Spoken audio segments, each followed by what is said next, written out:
During this time in my life, I lived off 1097. I used to ride my bicycle across the 1097 bridge every morning.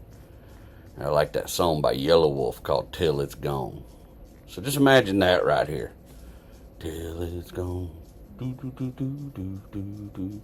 I don't know the lyrics and I can't rap, but if I could buy the song, that would be the one. Y'all hop in here, let's get started. Welcome to the Wrecking Yard. I'm Jerry Wayne Longmire, and we got a lot to talk about. Today's part 2 of my 2000 GMC Z71, and a lot happens today, you know? And a lot happened the first part of this episode, but that's why I told you it was just too much to put in one. It is it's about 6:30 in the AM here. And it is a balmy 81 degrees already. Welcome to H-Town. It's Friday. I'm having to record a little early because I'll be out of town this weekend performing in Seguin, Texas. I'm really looking forward to that. Hope you guys are doing well. And as always, I appreciate you sharing part of your Sunday with me. Now, as yet, I still haven't signed any kind of sponsor, so I'm going to just continue to promote people that I love and people that I like to do business with. Today, let me find this, and I'll put a little picture up there. But this is going to be Rick's On-Site RV Wash. Now, this is only in the 903 area code, but you're up there in East Texas, and you own an RV or a camper or whatever, some big thing that you don't want to wash all by yourself, call Rick's On-Site RV Wash. Rick Addy, my cousin, is the owner of it, and you can reach him at 903-399-6710 or ricksrvwash@gmail.com. He's located right there in Tyler, Texas. But he goes all over the place and does this thing. He has a really nice rig, really nice setup, his own water tank and everything. And Rick's Diamond Jim, bro.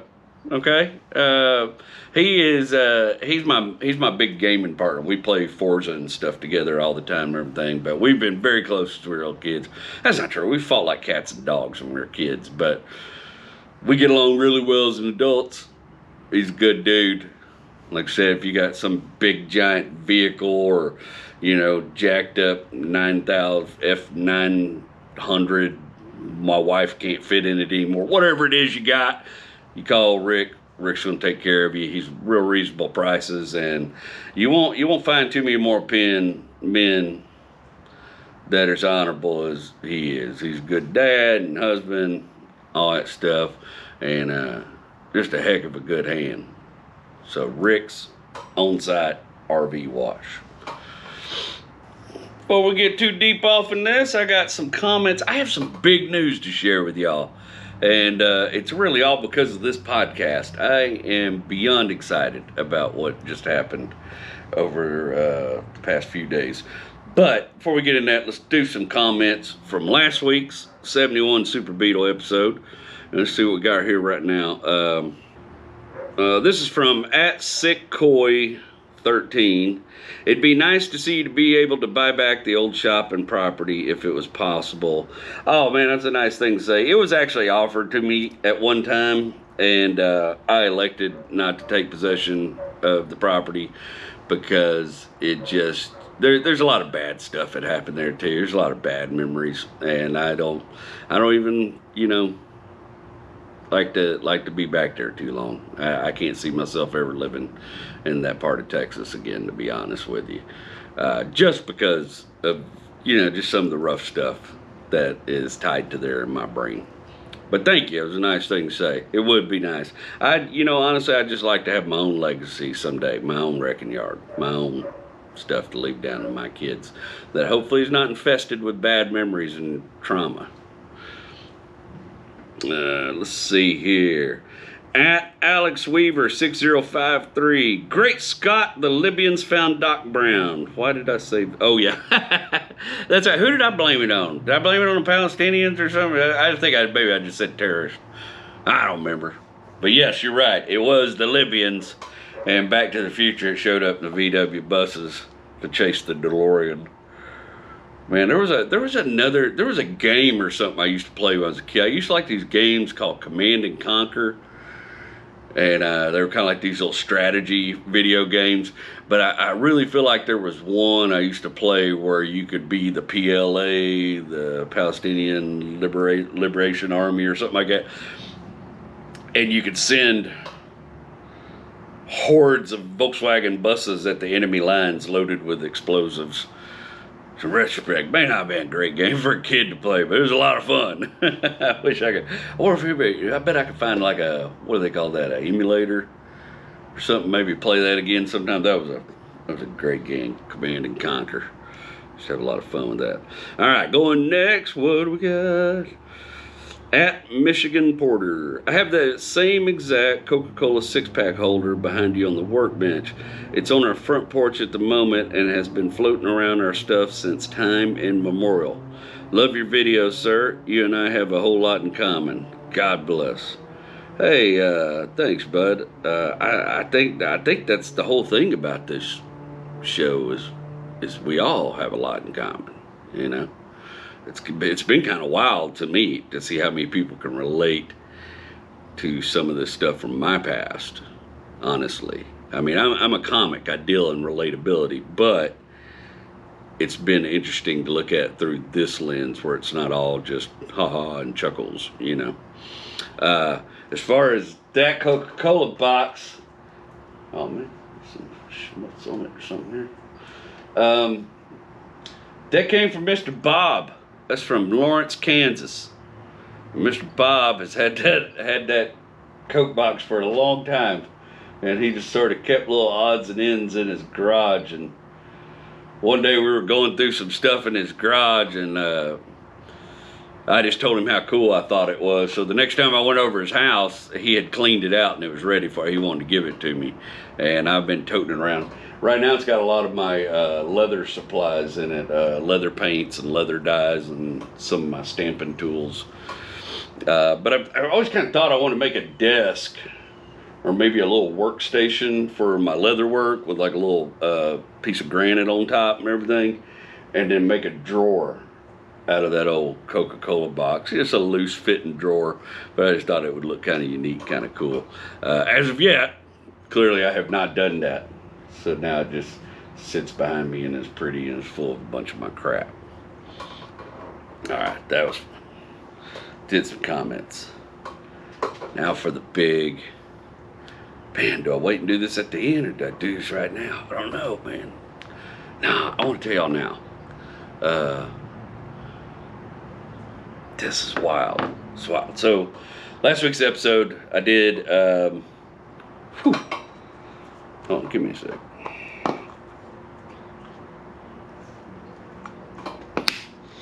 Last week's episode, we discussed my mother's 71 Volkswagen Super Beetle. I told you she was in this awful wreck at the end of that car's existence in our family. And my dad drug it out to the junkyard, out in the wrecking yard, out in this little area where I like to hang out, where there's this Volkswagen bus hung out. Some of you are listening, some of you maybe not. But, so I told you all this whole story about this car, right? And I don't go up there very often. I haven't been up there. I went and did a show in Longview, and I got to see some family and hung out, but I don't go out to Leverage Chapel. And, well, that's a lie. Here's the real, every time I drive through that town, I usually stop. I usually make it a point to do two things.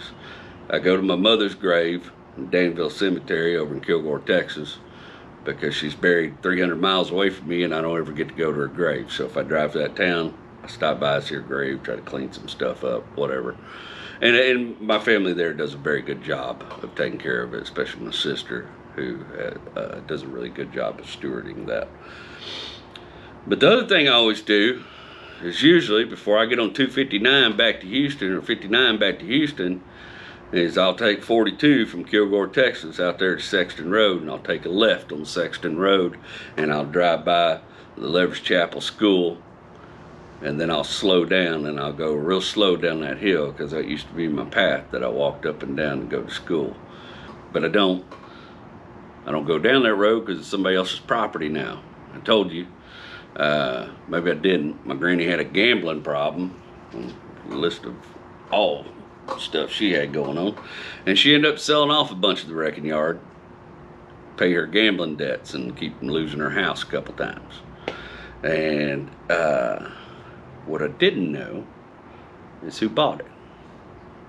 So after last week's episode, I got a message from my cousin Jimmy. And Jimmy and me didn't really grow up together. He's quite a bit younger than me. Him and my little cousin Brandon about the same age. And I got another little cousin named Rolando. And I think they're all pretty close in age. But for a long time, I was the only boy on that side of the family. For like a long time. And then I think they came around when I was maybe 12, 13. So I'm maybe 12, 13 years older than them. So I almost sometimes almost kind of look at them, not really as nephews, but I kind of feel that way about them. But I didn't get to spend a lot of time around Jimmy when he was a kid. But I do have some memories of hanging out with him and stuff, and getting to visit with him a few times. And he's always a good kid, you know, and grew up to be a good dude, and you know, takes care of his family. And I've enjoyed kind of getting to know him online pretty much, you know, through the interwebs, Facebook, and that sort of thing. I've enjoyed getting to know him over the years a little bit, and really like who he is.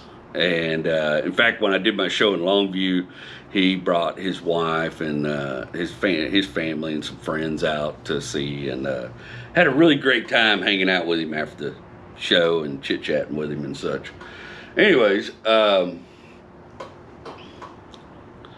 Jimmy hit me up, and he said, "Hey man, I don't know if you know this, but my dad," so Jimmy's mom was my mother's sister, and Jimmy's mom grew up in the wrecking yard too, my Aunt Barbara.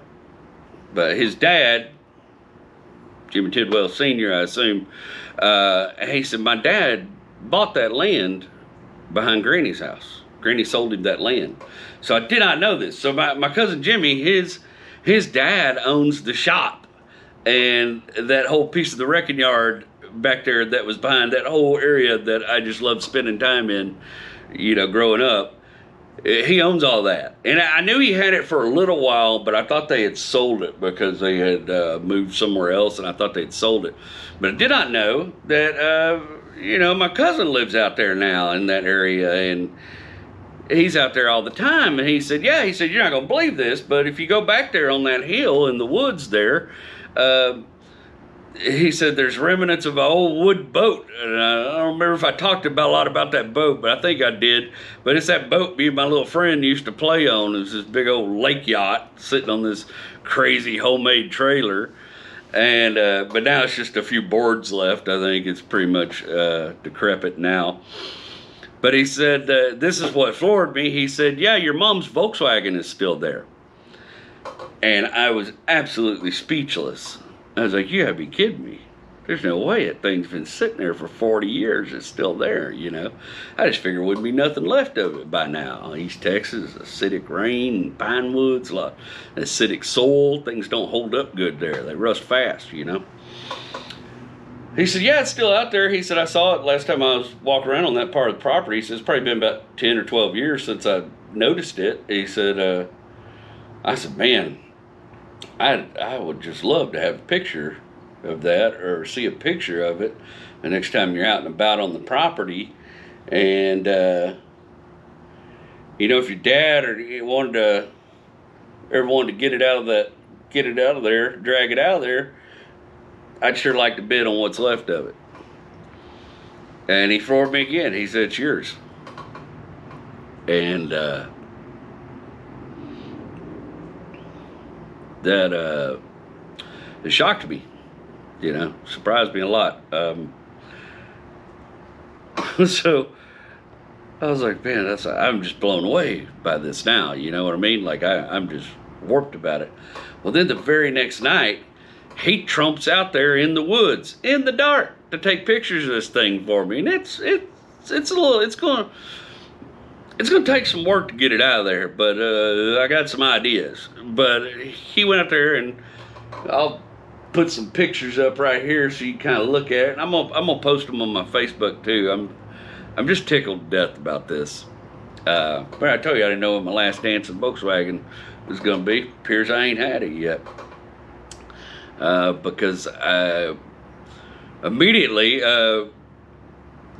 telling my other cousin about it, Rick's RV, show you what kind of guy he is. I just told her, I was like, you're not gonna believe this. Jimmy Tidwell told me that my mom's car's still sitting out there in the woods. He said I could come get it. And he said, well, he said, I got this big old truck flatbed trailer.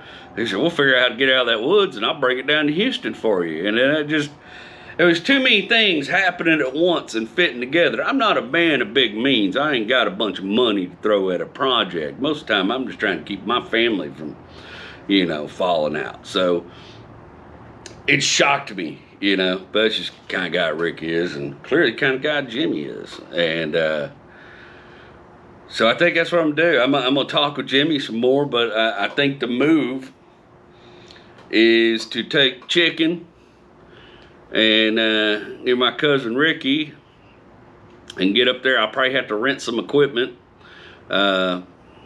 And I'm sure I got family member up there that let me use tools and stuff, so I don't have to drag a bunch of stuff up there. And I'm gonna try to get this thing out of the woods. No, I'm not a crazy person. I understand the floor pans are gone. Me and my dad robbed the engine out of it when I was 15 years old, for my Volkswagen. So no, it don't have a drivetrain, and I'm sure that the pan is just done for, but I also know a 71 Volkswagen Super Beetle pan ain't that hard to come by, and they ain't that expensive. Those aren't the super valuable ones. So that's the plan. I think we're gonna take a field trip. The Regular Podcast is gonna take a field trip, and we're gonna go drag Sherry Kay's car out of the woods somehow. It's gonna take a bunch of crazy work to do it. We're gonna get out of the woods, and we're gonna get it on a flatbed trailer and get it here to my shop, and see what the next move is. But right now, the idea of putting my mama's car back together in some kind of way, it's like, I just can't believe it's still there. In the picture, it's not in as bad shape as I remembered it being. But sometimes when you're younger, you see things differently. But yeah, it's there. It's like, I told my buddy Slade, I was like, it's been sitting there for 40 years waiting for me to come back and bring it home. But I told you, I don't have a lot of her, I didn't keep a lot of her stuff or anything like that. But to have that car, I mean, that's a piece of her. She's not buried near me. I don't go to her grave, and I don't get up there that often. But to have that car, it'd be like bringing a piece of her home for me. And I'm pretty psyched about that. So I couldn't wait to share that with you guys. I've been keeping my mouth shut about it on social media for 3 or 4 days because I wanted to share it with y'all first. But that's not true. I shared it with my buddy Jason Fitch first. And of course my cousin Ricky and my buddy Slade, and of course me and my wife talked about it. But I want to share it with y'all first before I put it on Facebook or anything. And so I got to start making plans. I got to figure out, I think I'm going to try to do it in September because I don't have a lot going on comedy-wise in September. I had, unfortunately, my Canadian dates have been canceled, which sucks. I really enjoyed Canada. But I just had to find a new place to go in Canada. But I can't do that on the fly with a month spare. So, September, we may be taking a field trip to go get Sherry Kay's Volkswagen and bring it back here where it should be. And give me a little something to do and beat on and work on it. And I'm pretty excited about it. I've been scouring VW parts on Marketplace for 3 days, Anyways, let's get off into this thing. Part 2, the GMC. So I'm gonna give you a little quick, like, jump through some things here. Because there's things that aren't necessarily super relevant to this part of the story, but there's just some things that happened. So at the time when I was talking to y'all last about this truck, and when my mom passed, all that stuff happened, we were living in Conroe, Texas. We were renting a house from this lady named Victoria Cummins. And we had been renting for Victoria for a while when one day somebody showed up at our door and said, somebody showed up on our door with a constable. Now, we always paid our rent on time and did what we were supposed to do, but constable shows up on our door and tells us our house is being foreclosed on and we have 30 days to evacuate the premises, which was kind of wild when you're renting. And of course, we called our landlord, found out what's going on. She broke down, big sobby Jimmy Swaggart mess, and sob story about how she couldn't pay her bills and yada, yada, yada, yada, yada. What we did find out later on was she was taking all our rent money and using that to pay her boat and her jet skis and that kind of stuff. So, but screw the house the people were paying her to live in, And there was a lot of that stuff happened. Now, you got to understand that was like, that was a couple years after the housing crisis. There was a lot of stuff happening. And we tried to buy that house. We tried to get a loan and buy that house because we liked it so much. And the bank the bank that owned it and was taking back property, they wanted it. They were absolutely not coming off of it for anything. And so we found ourselves in a position where we were going to have to relocate.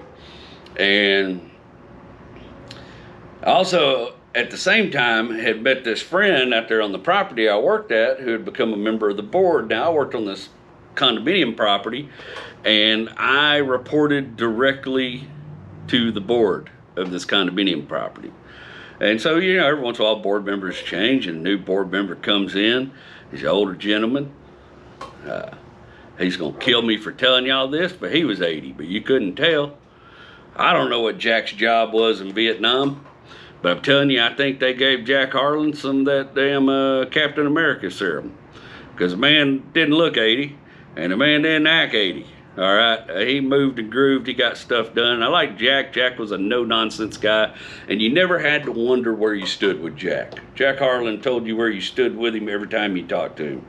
He was a kind man, and he was a damn good friend to me, and a heck of a great mentor. And I can tell you, he stood beside me and my wife on several occasions, and just a stand-up guy, And I just thought the world of him. I still think the world of him. But Jack Harlan, well, let me tell you something else. I learned some stuff from Jack Harlan, bro. Because I thought I knew a little something about ladies. I was married. I married this good-looking girl. I felt like I was doing all right.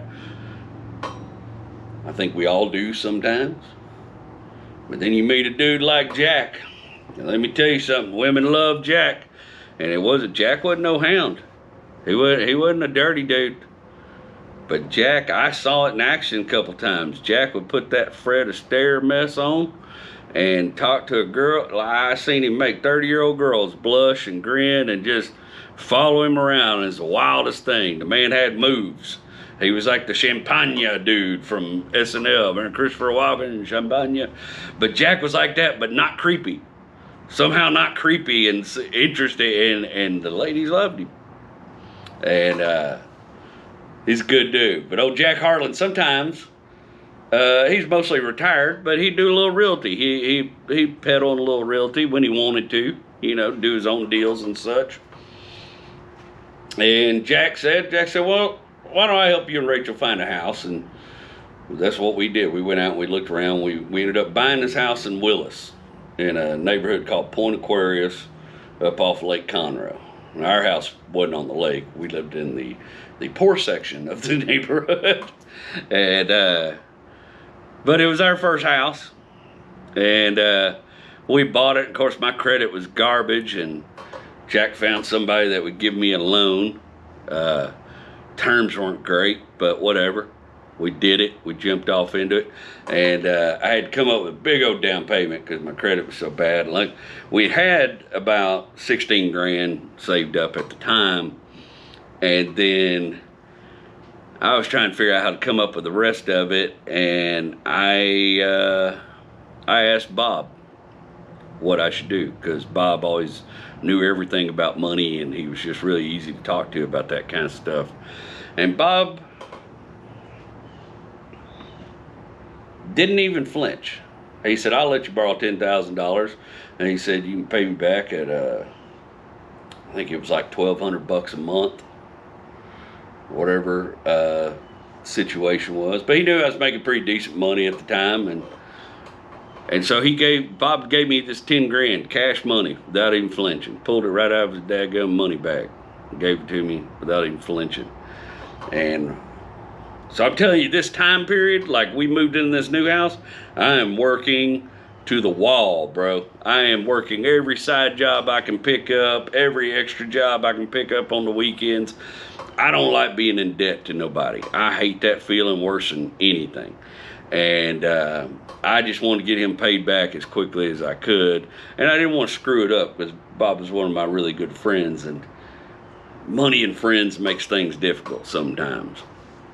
So, and I did pay him back. I paid him back, I think I paid him back in like 6 or 7 months, 8 months, something like that. And he charged me $500 interest for that $10,000. And I worked off that $500 interest, epoxying the floor of his garage and doing all kinds of stuff over there at the old man's property, and doing some work for his ex-wife, Carol, across the street. I went and did some work on her house too. Built a staircase for her porch, all that sort of thing. But Bob came through in a pinch. He let me borrow that money. We were able to buy that house, and things still ain't normal. My wife said that period after my mom passed, I was just kind of on autopilot, and I mentioned that, and I think that was true. I don't remember a lot about that time period except just working. I remember working all the time, and driving that good ass little GMC around to do it. I loved that truck. I started customizing it, I put me a little bull bar on the front of it and this go to hell grill plate, and painted my wheels and painted my bumpers and covered up some of the chrome, and made it a little more mine.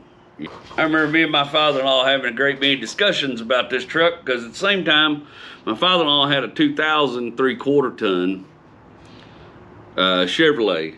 But basically the same pickup, just a 3/4 ton version. And he had some problems. He had some alternator load problems and stuff with his, and we'd worked on it together. And he had lived with us for a little while after my mom passed. He ended up moving in with us up there in Conroe, and he would work for me out on property, a couple of days. He couldn't do a whole lot. We told you he had that heart attack, and they had put a stent in him. And it was, it was a little rough. That kind of stuff's hard on your body. Heart stuff just takes away your energy. We don't have a lot of that in my family, but both Rachel's dad and his brother both had issues with it. And they both basically had the same kind of heart problem, I think. I may be wrong about that. I'm sure my wife will tell me later.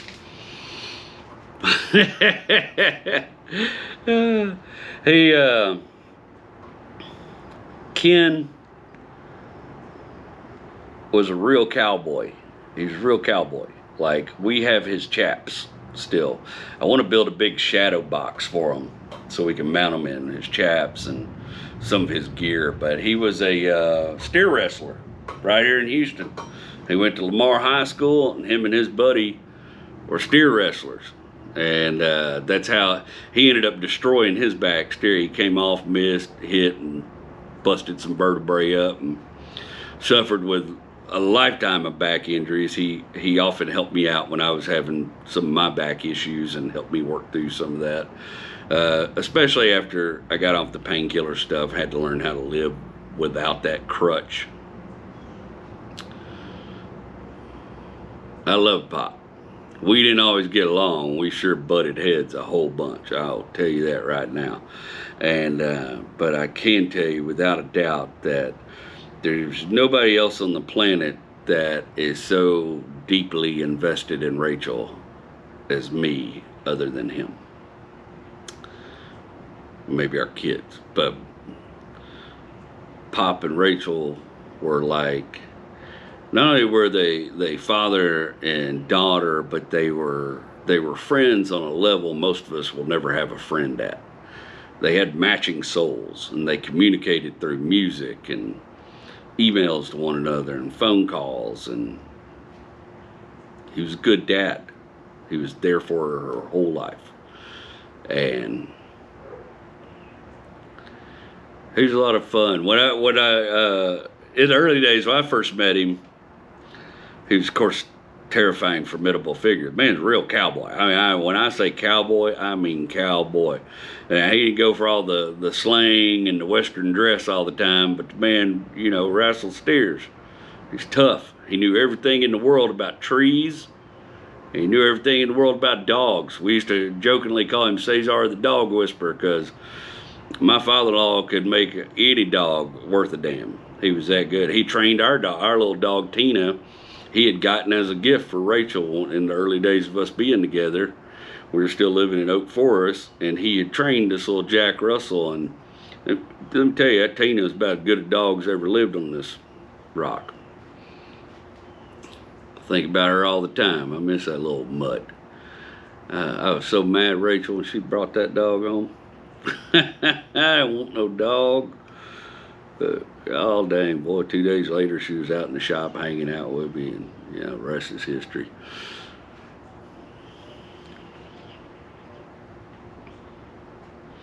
Ken maybe make some wild promises in his life. Ken's father, Ken played a wild prank on me one time. The first time when I decided I wanted to ask Rachel to marry me, her parents are divorced, so I said, you know, I'll go talk to both of them. And I'm just kind of old school that way. I just think, as you know, you want to marry a gal, you go and talk to her dad, you know, tell him your intentions. And, you know, if I thought maybe I should go talk to her mom too, you know. So her dad was hanging out over our house one night at Oak Forest, and I decided to tell him I wanted to ask Rachel to marry me. And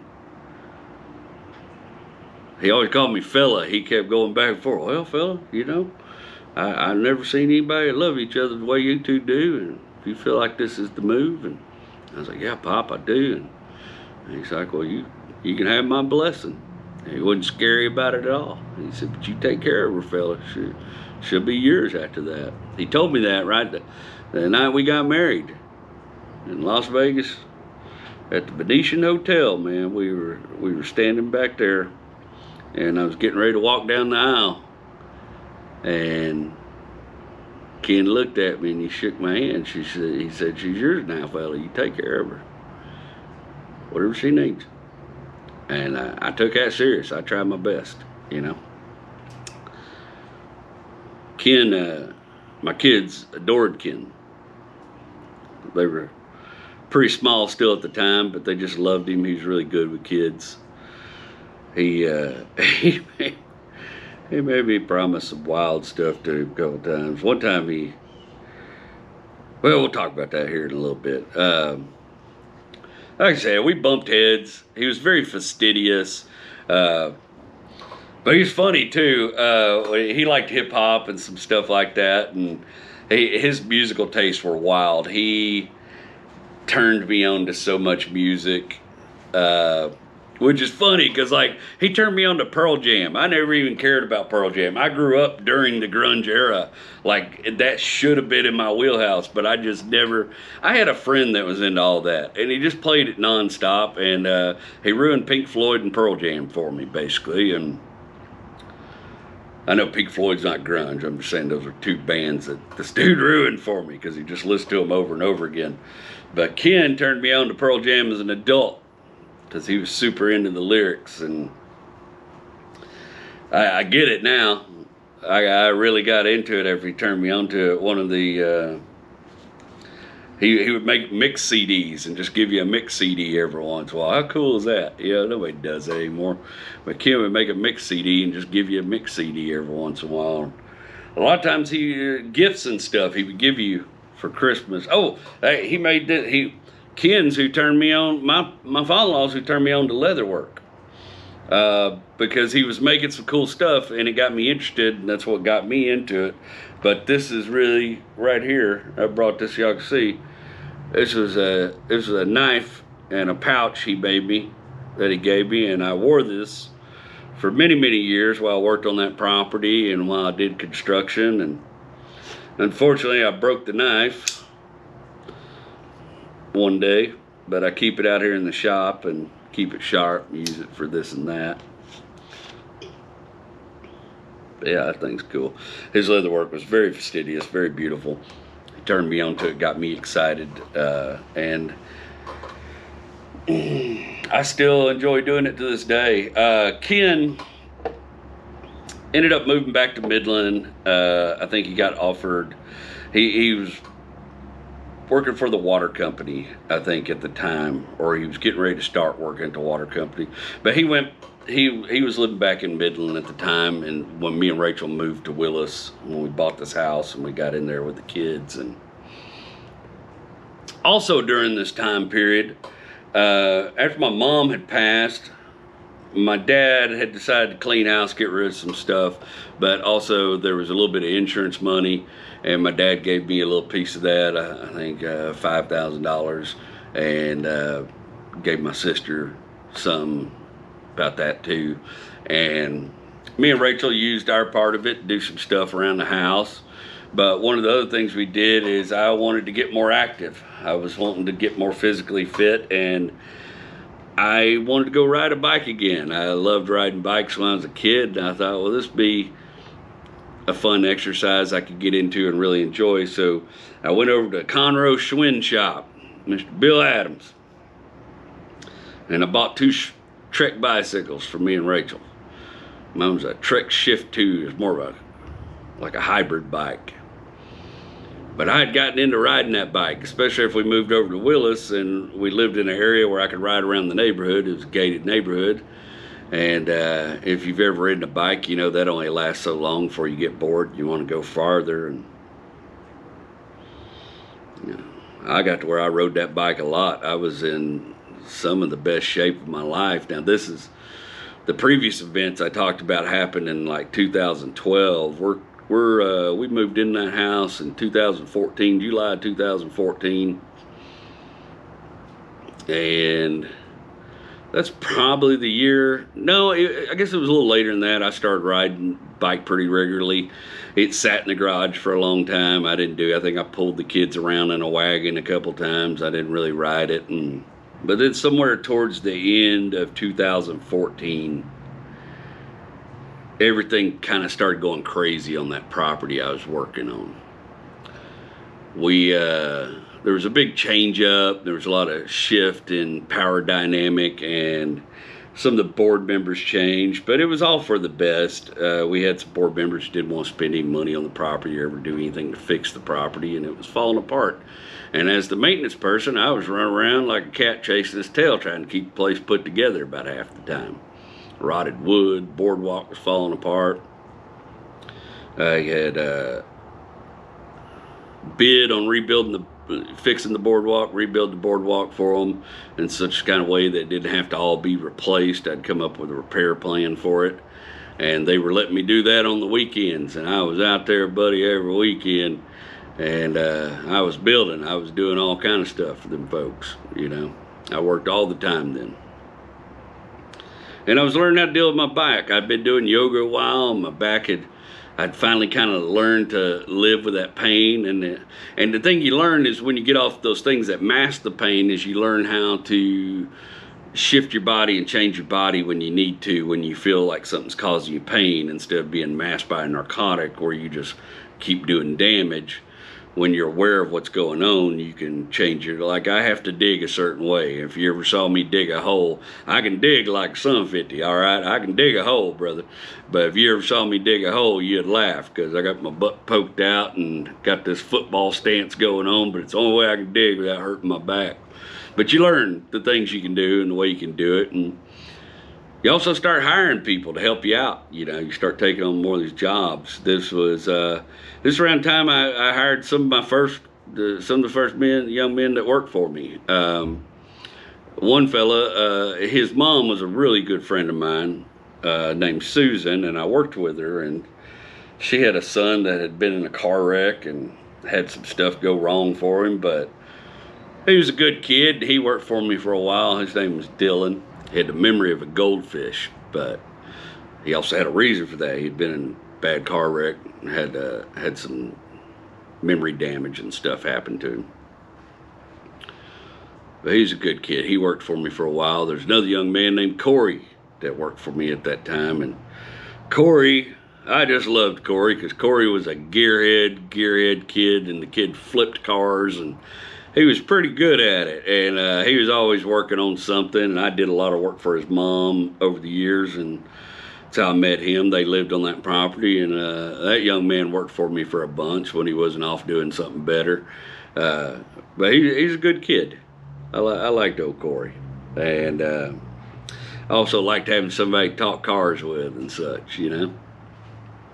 Still a kid, but he was pretty sharp with the cars, and we were tackling all kind of work out there.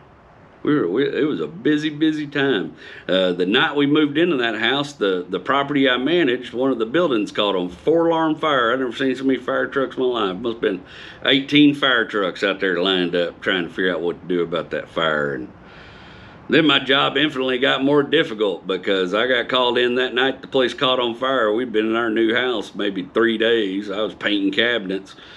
And I got called in to deal with that fire mess. It was up there till 2 or 3 o'clock in the morning till they got the fire put out. And then, you know, had to deal with displaced residents and then help manage the fire rebuilding efforts afterwards and play a big role in that. And my role in the property changed. I was being asked to make more decisions and be involved in more decisions. And I had to learn up. Pick up some things. During this time period, I'd also really gotten into structural repair work. I was doing a little bit of foundation repair here and there, and I was learning from an old man that was teaching me a lot about it. And I was working with an engineer to develop structural repairs for these old 3-story buildings, saddle plates, stuff like that. And I'd gotten really into that aspect. It appealed to the NDT guy in me, you know. It appealed to the guy that appreciates engineering, and I'd sort of found some little thing for it. I had also, after my mom passed, I did one more comedy gig, and I decided to quit comedy. I decided that wasn't the path for me, that stand-up wasn't in my cards, and that what I really needed to do was just focus on building my business, raising my family. One of the last things my mom ever said to me was go home and take care of your family. The last night I saw her while she was alive and talking, and I took that to heart. I really did. And I think maybe I think maybe I didn't think things were funny anymore either.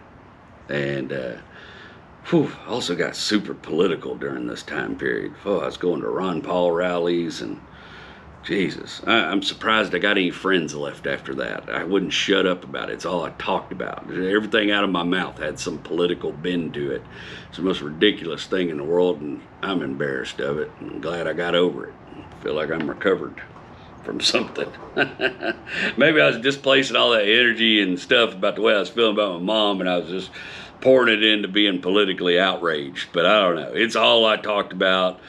I got into prepping, and we started buying freeze-dried food, and I started buying guns. I was going to the gun shows and buying guns and buying ammunition and great big boxes being mailed to my house. And I was just convinced. And a lot of it, I think, is after you have kids and you're young and you have kids, you get real territorial and scared, because you've got these little pieces of yourself that are walking around, all day long, and you got to worry about them. And I was going, maybe I was just going a little crazy. Who knows? I don't know. But I was super political, boy. I couldn't shut up about that mess. That's why I don't talk about it at all now. I've said all I need to say about it.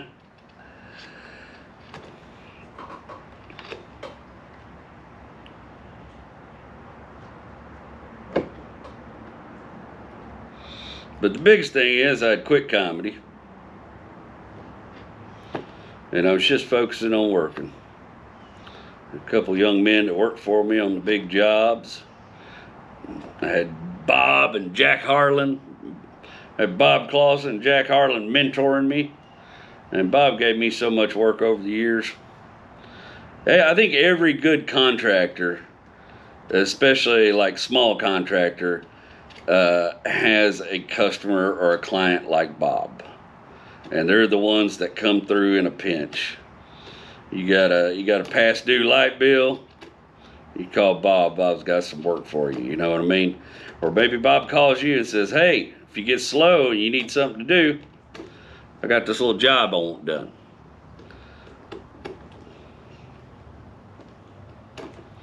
But I think most contractors I've ever known in my life had one customer like that. That one come through in a pinch customer, and that's Bob. Not only was he a friend, but he was also that person for me too.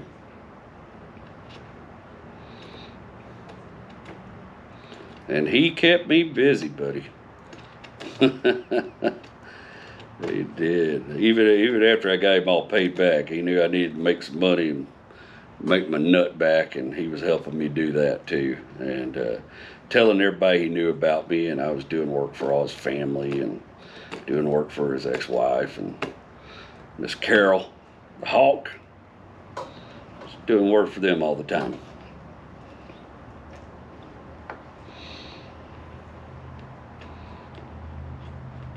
Around Christmas 2014, I pulled that old bicycle out of the garage, and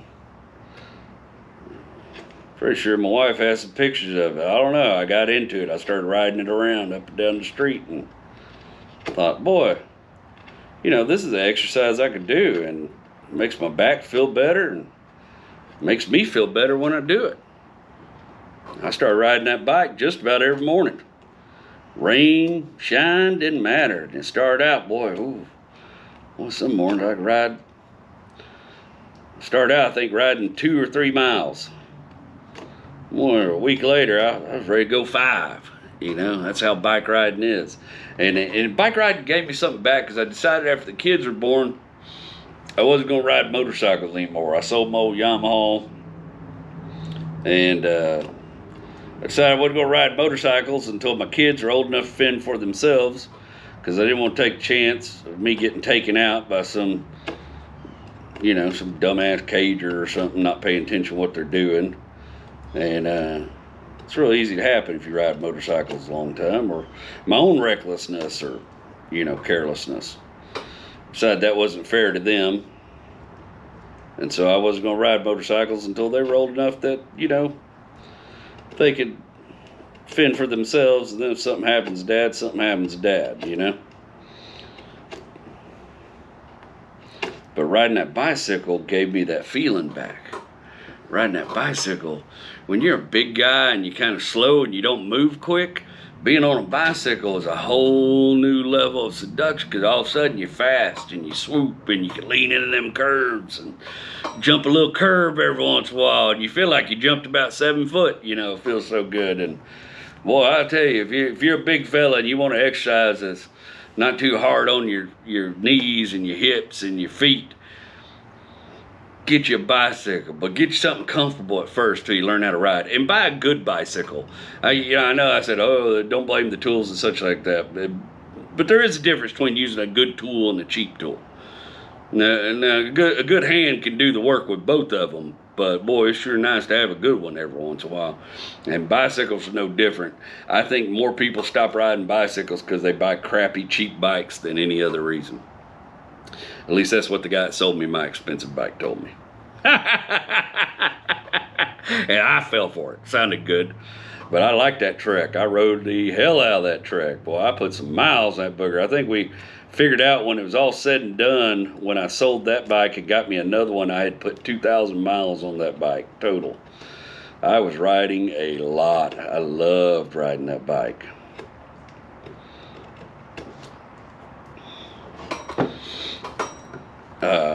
But that all started about that Christmas, and I'm telling you, by January, I was really getting into riding. And then right around my wife's birthday's on the 21st, and a few days before my wife's birthday, my father-in-law reached out to her and told her that he wasn't feeling good, and he was feeling really bad, and he was struggling. He didn't have a lot of energy, and she was, of course, concerned about it and maintained phone contact with him. Wanted him to go over to the hospital and get checked out. And he did, and they said, you know, there's something going on. We need to get in there and fix it. But it's not a big deal. They convinced everybody it wasn't. I hate the arrogance of doctors sometimes, because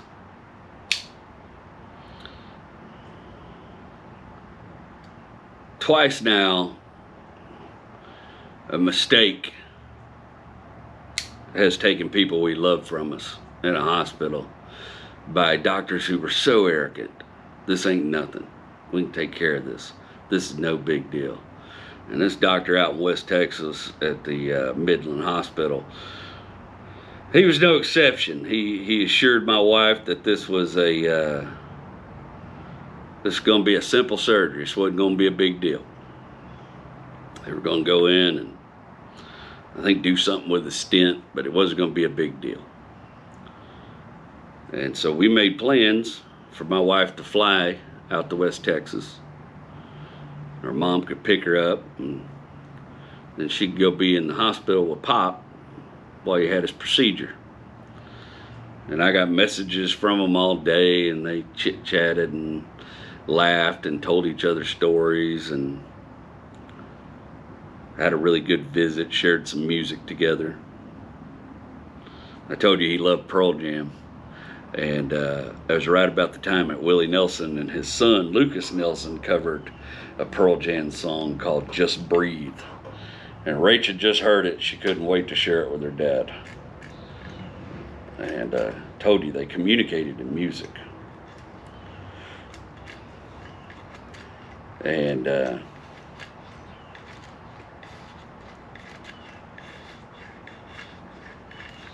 so she flew out there to be with him for that. Left both kids with me. And I found out pretty quickly that day I was not suited to be a single parent. Oh my God, trying to drive around construction jobs while you got two kids in the back seat is some work, bruh. Especially one of them screams bloody murder every time you take his clothes off, change his diaper. That kid hated being nude worse than any other kid on the planet. And boy, that was a whole adventure in itself. I did a running stream of that day, and of course my wife and her family just thought it was hilarious because, you know, I knew she was Superwoman. I just didn't really know until I had them in my hands for just one day. And I was whipped. Them kids wore me out. And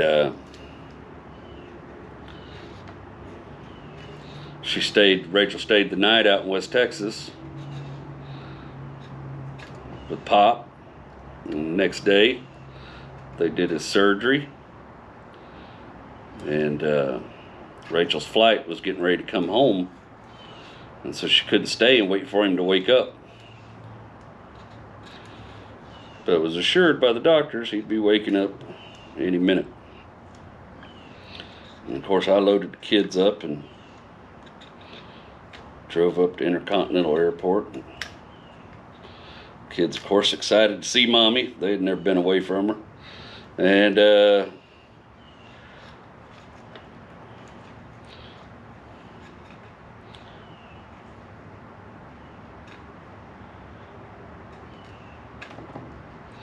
we got back to the house, and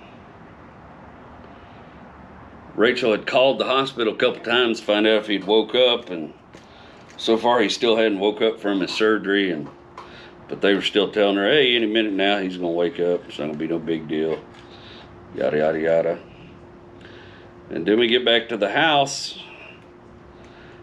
and I was in the front part of the house in the hallway, and I don't even remember what I was doing. I remember it's something with one of the kids.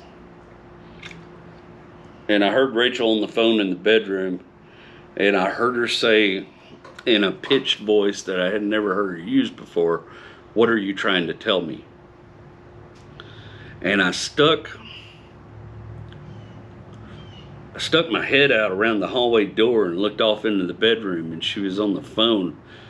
And when she looked at me, her face was so grief-stricken.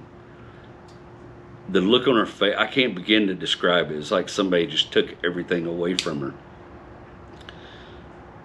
And she said, I need you. Of course, I ran down the hallway. She put the doctor on speakerphone, and now this doctor wasn't so arrogant and cocky anymore. Now this doctor was throwing his hands in the air saying, I don't know what happened, but we're not getting any brain activity. We think maybe he had a stroke after the surgery. And, you know, there's a 99% chance that he's not going to wake up.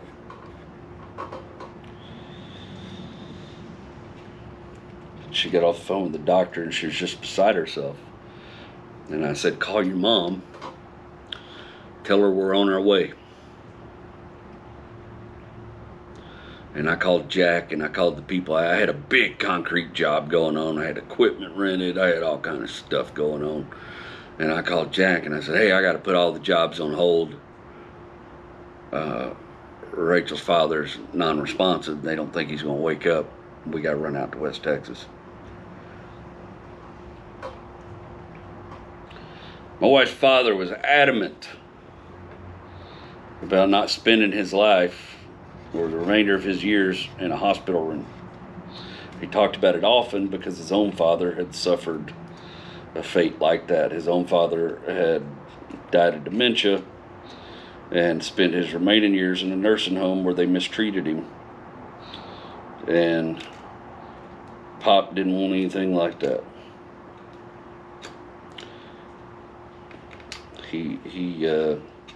In fact, one of his terms to giving me his blessing for marriage was, hey, I told you, made me promise a while. He made me promise to come put a pillow on his head and take care of things if that happened to him. And of course I said yes, because I didn't think that crap was going to happen. I was like, yeah, Pop, I got it, I promise. No problem. I mean, there was times I wanted to put a pillow over his head. Not permanently, just for a little while. I told you we bumped heads sometimes. But, I remember thinking about that. We were driving out to West Texas. Of course, Rachel's very quiet. She's going through her own personal hell. And I want you to understand this when I say this, because you saw the pain I felt at losing my mother.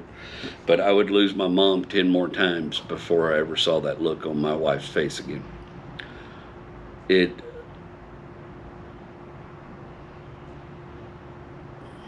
She needed him still. I could survive without my mom, but she needed him still. He was her person. And it changed her. As grief and death changes all of us. And you know, part of her's always been changed since that day. It's not her fault. That's the kind of damage that kind of loss does to you. Changes you. Changes the way your brain's wired. Changes the way you think about things. Changes the way you look at your own life. And we loaded the kids up in that GMC. Did we take GMC that time? No, we took the Yukon that time. But we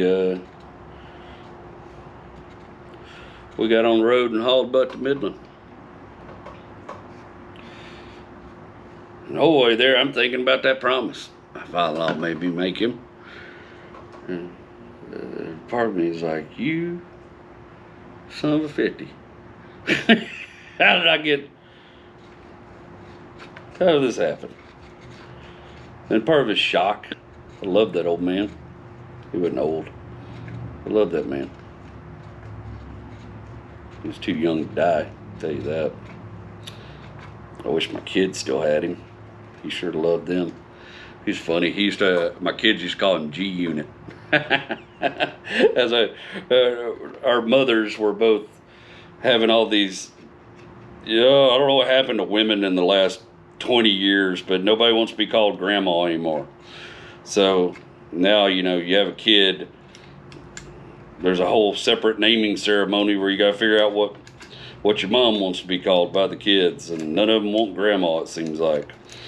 And my mother-in-law goes by Gigi for the kids, and me and my mom had a big argument about it because she'd come up with some crazy thing that now I just wish I'd let her use because it wasn't that big a deal, but I thought it was ridiculous at the time.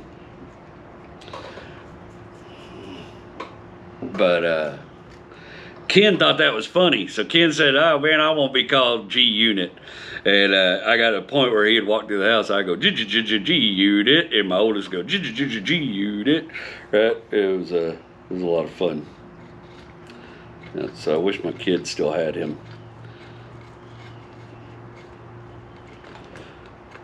Thankfully, my father-in-law did Rachel a mercy by putting in writing what his wishes were. And he was always very adamant and very outspoken about not wanting to be on life support, not wanting to be resuscitated over and over again. That when it was his time to go, he wanted to go. And even though it wasn't his time to go, fate had aligned itself in such a way to take him away from us. And my wife, who's one of the strongest people I know, did one of the hardest things I've ever seen anybody have to do. She had to make the decision to turn that off so that he could go on and not be in misery stuck in that hotel bed, and there just wasn't no chance he was coming back.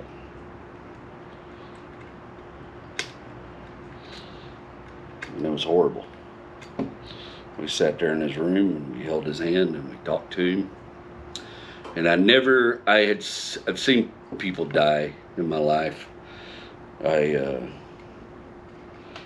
during my repo days, I saw a young man get shot in the face, and I helped, or I thought I was helping by holding his brains in his head while we waited for the paramedics, and I watched that young man die up close and personal.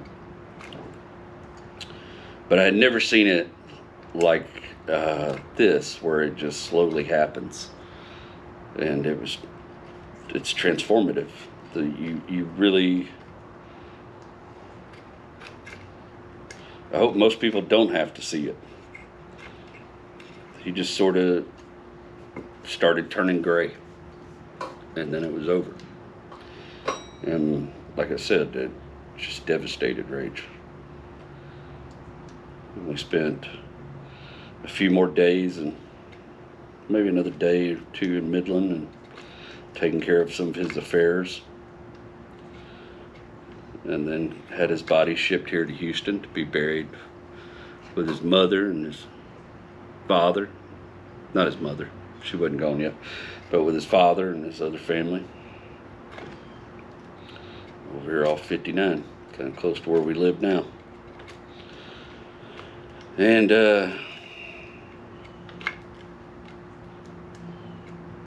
hard times are back, Just when you're starting to see daylight. They say the Lord don't give you more than you can handle, but I sure think he likes to test the limits sometimes. I can tell you that was a lot.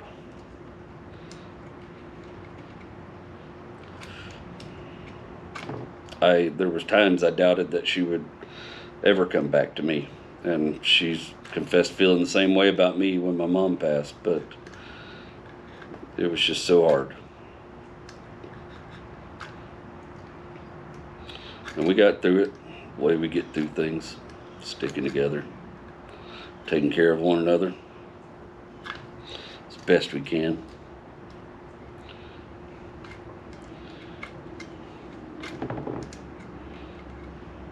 Of course, there were so many belongings and stuff to take care of, and funeral arrangements to be made when we came back, and we had. Rachel was also tasked. Rachel's father and his mother weren't really speaking a whole lot. There had been some arguments between him and his brother and his mother, and so Rachel was also tasked with delivering the news to her grandma and letting grandma know what had happened to Pop, which is a whole nother hard thing in itself. Pop was cool, man. He actually was friends with Billy Gibbons growing up. He was the biggest ZZ Top fan you ever met, but him and Billy Gibbons had hung out as teenagers and worked on cars and stuff together. Back then, he said Billy had a 56 Ford truck that he was real proud of, and so they spent some time together. He turned me on to Greg Allman, and he had made me a mix CD. I'd never been a big Greg Allman fan, honestly. But to this day, Greg Allman's cover of These Days never fails to make me think about Pop and miss him for a little while. And I know Jackson Browne wrote it, but he turned me on to Jackson Browne too. We got to go see Jackson Browne live, which was hilarious too, because I didn't know Jackson Browne was quite so liberal. We were in the Toyota Center with about, I don't know, it felt like about 5 million boomers. And Jackson Browne started telling some story about building a school for immigrant children, and it collectively heard all these boomers go, ugh. Just play Run It on Empty, you jackass. Anyways.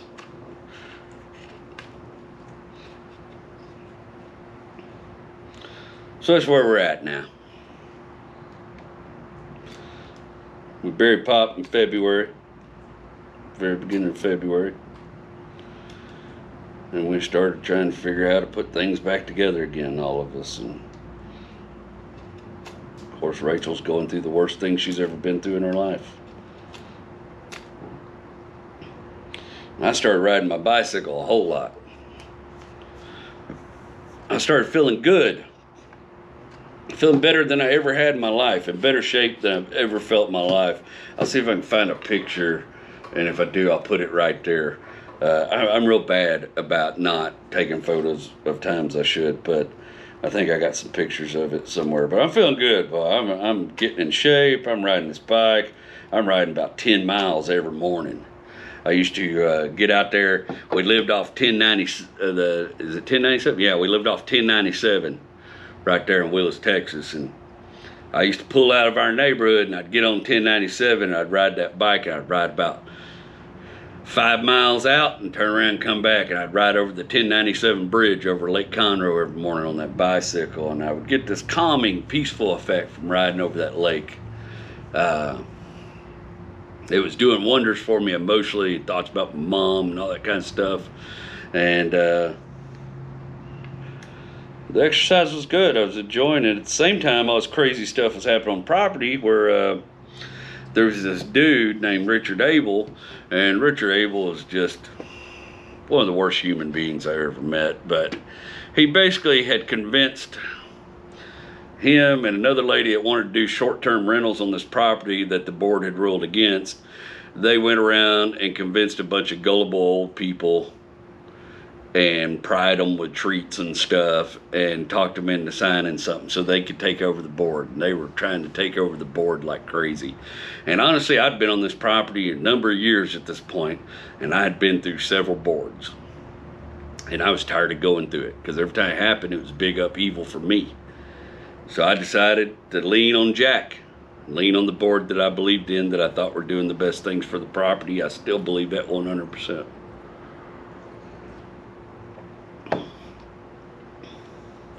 But it's not going good. They're tricking these old people into voting for them and giving them their proxy. And I've decided that if this happens, I don't want to be there anymore.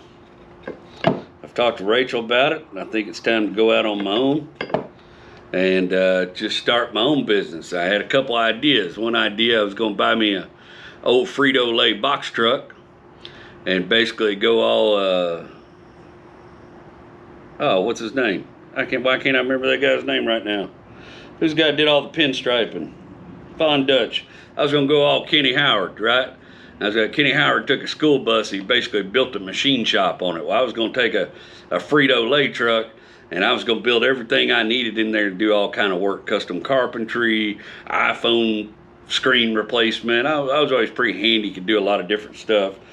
And I did so many little odds and ends, and furniture restoration, and stuff like that. I was like, this would be the perfect way to do this. And then the other thought I had was, thought maybe I'd start a structural repair company and just work with this engineer and do big structural repairs and foundation repairs and stuff like that. And I had learned quite a bit about that side of the business, and I was getting pretty good at it. And I was certainly putting the hours in to learn. You know, whether they say you need 10,000 hours to master something, I guarantee you I was close to that. We all got to decide what to put our 10,000 hours in. I've put a good 10,000 hours into comedy, and I've put a good 10,000 hours into custom carpentry. And I don't know how many more 10,000 hours I got left in me to learn something else, but I'm sure I'll try something before it's all said and done with. Lately, I've been spending a lot of time writing. Maybe I'll put 10,000 hours into writing and see where we go. Maybe there's a book at the end of that. I don't know. But I'm riding that bike every morning. That bike's helping me. I get on that bicycle, it helps me make that decision. It's going to be okay. It's going to be fine. You just need to get away from this mess. You don't want to be tied up in this anymore. And that property takeover is going horribly. And I'm just making my exit plans. And I've talked to the board and told them I don't want to be here anymore. I don't want to work for these people that are taking over. I think they're all repugnant human beings. I called Richard Abel a GD liar in a 22-word sentence about 8 times one time. I didn't care for that man. I didn't want no business working for him. I didn't like the way he preyed on old people. I didn't like his behavior. I thought he was a repugnant human being. And I sure wasn't going to take orders from him. So, and they were just going to come in and stop everything. They weren't going to do anything to help anybody anymore. They just wanted the property to hoard money and let them do short-term vacation rentals. It was really all about their own profit margins. And it became very apparent because after they took over, they screwed everything up and went about making their own money. So it was decided that they were going to take over the board in June. And so I handed in my 2 weeks notice. Said I'll be leaving here on June 15th. And I felt good about my decision. I was happy. I was ready to go start a new chapter in my life. And I was mulling over which one of my business plans I was going to pursue. Which one? And I'd made a good buddy at the time, a man named Steve Roberts. He was a home builder. And Steve Roberts had been doing all the fire restoration building. He'd been the guy that won the bid for that. And I'd spent a lot of time under his tutelage too and learning from him. And boy, I really liked Steve. Steve had a good head on his shoulders. Steve could build the hell out of a house. And I liked learning from him. And he took an interest in me too. And he'd throw me some odds and ends, some work here and there every once in a while. And go over and do stuff for him. I like talking to him, hanging out with him. He's an old Aldine boy. Grew up over here on the north side of Houston. He's tough. Steve Roberts is a good man. If I paid somebody to build me a house today, it'd be Steve Roberts.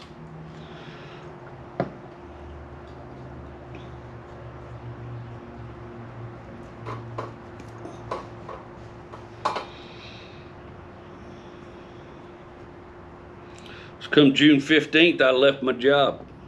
I've been in the same place for about 10 years, probably the longest place I ever stayed anywhere doing one thing. Like I said, I felt good about it. I had all these big plans. I'm going to dedicate more time to my health, make more time for riding bikes, less time running around chasing people to find out what their needs are, more time with my family. I hadn't had none of that really because I'd just been running like crazy to pay for the house and, you know. So I was looking forward. I had big plans, like I said. This is going to be a whole new chapter. I was going to do more leather work, make a little more time for a little more art. Maybe get me a project car. you know, something to tinker with. I was very misguided about what being in business for yourself is like. That's what I'm telling you. So I left my job June 15th. And I did a couple little side jobs for a couple people after I left my job. And did some side work for Steve Roberts here and there on some homes he was building. Nothing crazy, just enough to keep a little money in the bank while I made my decision and figured out what my move was going to be. And I just kind of needed a break after the stress of running that property and working on that property for so long.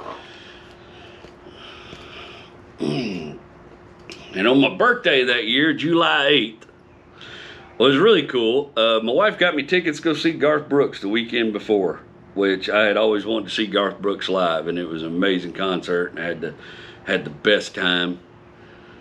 And then that week was going to be my 38th birthday, July 8th, 2015. And on my 38th birthday, I decided I was going to get up and ride my bike 38 miles to celebrate my 38th birthday.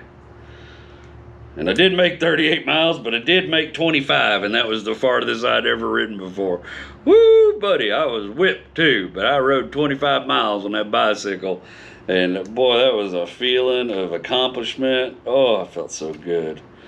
And my buddy Steve Roberts had called me that day, and I said, yeah, it's my birthday. I'm going out to eat with the family. We went out to old Seven Legs, a little Mexican food joint there in Conroe, and celebrated. And Steve Roberts said, I had a guy come out here to work on this house I'm building, and I had him put a solar tube in, and he put the dadgum solar tube in backwards. And I was wondering if you want to come over tomorrow, take a look at it, I'll pay you to fix it. I said, boy, not a problem. Look at that. I'm going to be just fine. I'm already picking up plenty of work. And I got up the morning of July 9th, the day after my birthday, feeling good about that 25-mile bike ride. And I drove over to April Sound, and Steve Roberts showed me the problem. And it was a pretty tall roof over the garage. It was what they call a, it's a 12-12 pitch, 12-1 pitch, I can't remember. 12 pitch roof, real steep. Pretty steep anyways for residential.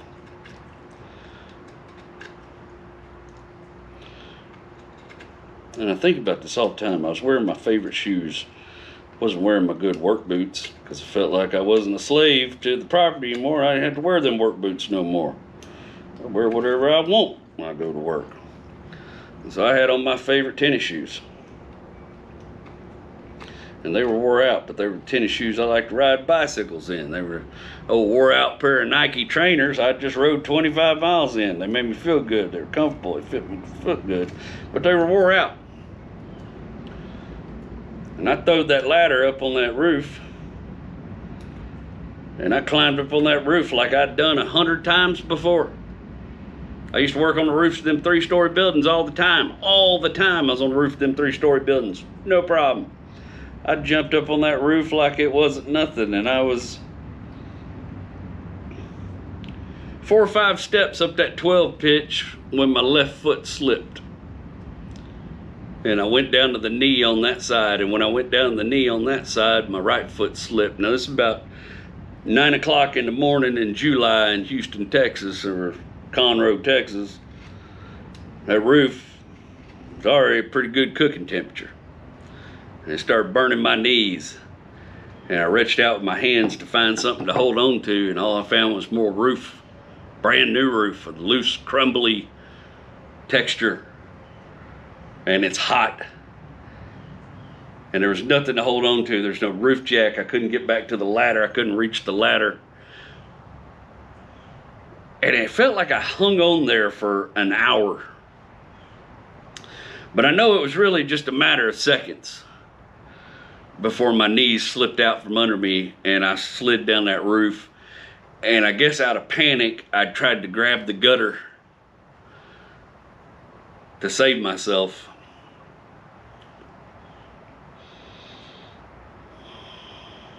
Left-handed, I tried to grab it with my left hand. and that flipped me in the air, and I landed on that concrete driveway on my head. And I bounce like a dead person. You ever seen a body hit the ground and I bounced like a dead man when I hit that concrete, and there was a loud pop noise. So it sounded like a gunshot. Pow! And all of a sudden I was in more pain than I'd ever been in my life. And I knew I was hurt. I remember really all I was thinking was like, I just cost us everything. I think I'm dying, you know? I knew I was hurt. I knew I was hurt bad. And you start thinking irrationally when you're hurt bad, when you don't realize what has happened to you. And I looked to my left, there's this big pool of blood on the concrete, and it's just getting bigger. You know, head wounds, they bleed. Your head bleeds profusely. And it's just dumping blood out. And I panicked because I don't know why, but I started thinking, I was like, oh God, if I don't get out of this blood, I'm going to die. I got to get out of this blood.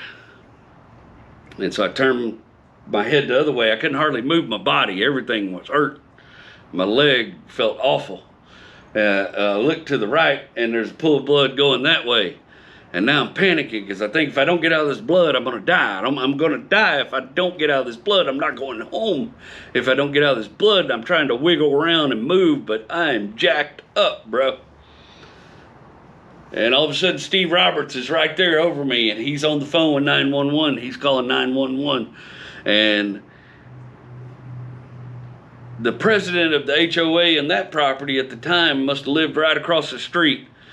But he had heard it happen. He come running over there, and I'll never forget, he started praying for me. And I thought, boy, you have messed up now. People don't pray for you when they think you're going to make it. They pray for you when they think you're done for. I'd spent enough time in the church to know that at that point. And then I really started panicking. I was basically delirious with pain. I'd just fallen on my head off a roof. Didn't know what all else was broke, but something made a loud popping noise. I assumed that was my head. I couldn't hardly hear. And my vision was blurry. And there was a security guard worked out there at April Sound named Mr. Dexter. His name was Dexter, but I called him Mr. Dexter. Mr. Dexter's older black man, probably in his 50s, just a hoss. Big old boy, man. But you didn't mess with Mr. Dexter. Mr. Dexter put it on you. He's a good dude, though, but I always liked Mr. Dexter, and we got along. And all of a sudden, I remember Mr. Dexter was there. Mr. Dexter's like, "You gonna be okay, young blood? You gonna be all right, young blood? Young blood, you gonna be fine, young blood. They got you, young blood." And I was like, all right, I'm going to be fine. Mr. Dexter, I'm going to be all right. I'm probably going to be all right. I don't know what this other fool's praying about. And then the paramedics showed up. I was so delirious, I think I apologized to the paramedics for being fat, because I felt bad they had to pick me up. I remember I was telling the paramedic the whole time they were getting ready to lift me up. I was like, I'm sorry I weigh so much, but I'm riding a bicycle. I rode 25 miles yesterday. I'm losing weight, man, so sorry about this. Sorry you're having to deal with this. And the paramedic's like, bro, we just got to get you to the hospital and take care of you. And they took me to the world's worst hospital called Conroe General. And if something ever happened to you in Montgomery County, you do not let them take you there. You are gambling with your life. The ambulance ride was frightening, of course. You're alone. And when you're hurt worse than you ever been hurt in your life, you know what you want. You want your mom. That ain't even an option.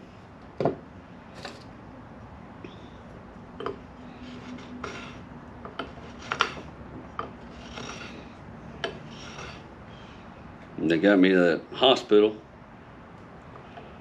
And Steve Roberts, being a good man he has, had contacted Rachel. But Rachel's at home with the kids. Her mother-in-law lives in West Texas. Don't really have a babysitter. Didn't really trust nobody to watch our kids at that time period. Still don't. And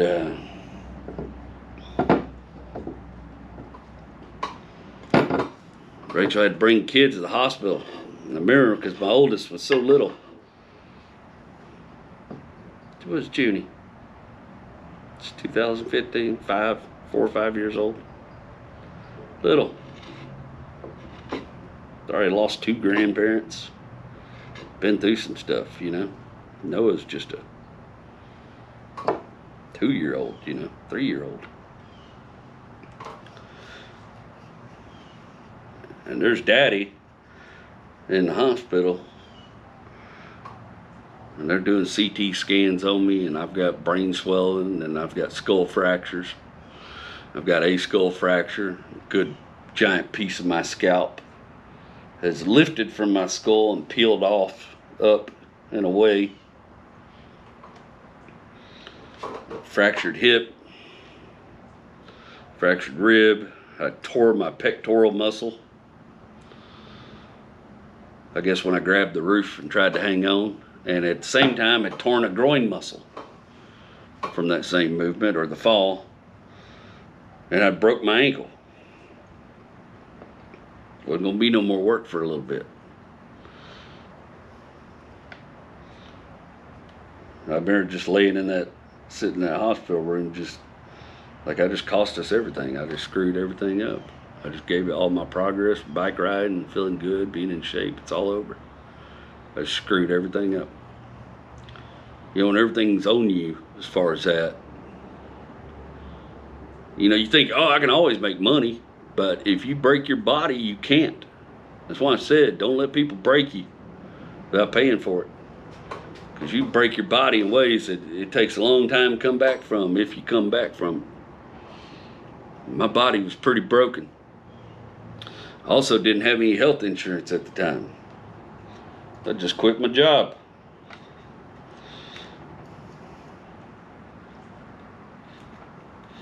Who needs a Cobra? That's stupid. This is throwing good money away. I don't ever get sick no how. Now here I am, my head hanging half open. I want to show you the graphic pictures. Maybe I will. If I do, I'll put them right there. But I will tell you, that's what my head looked like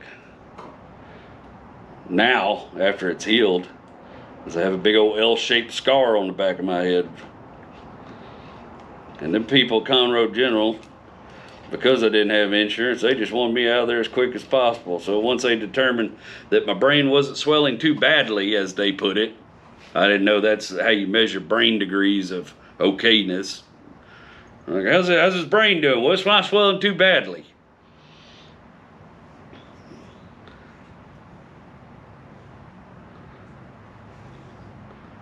They said, no, we're gonna patch up his head and put a cast on an ankle. We're gonna send him home. I want to get me out of that emergency room as quick as possible. And we're up there all day. Steve Roberts stayed at that hospital all day with Rachel. I always remember that about him.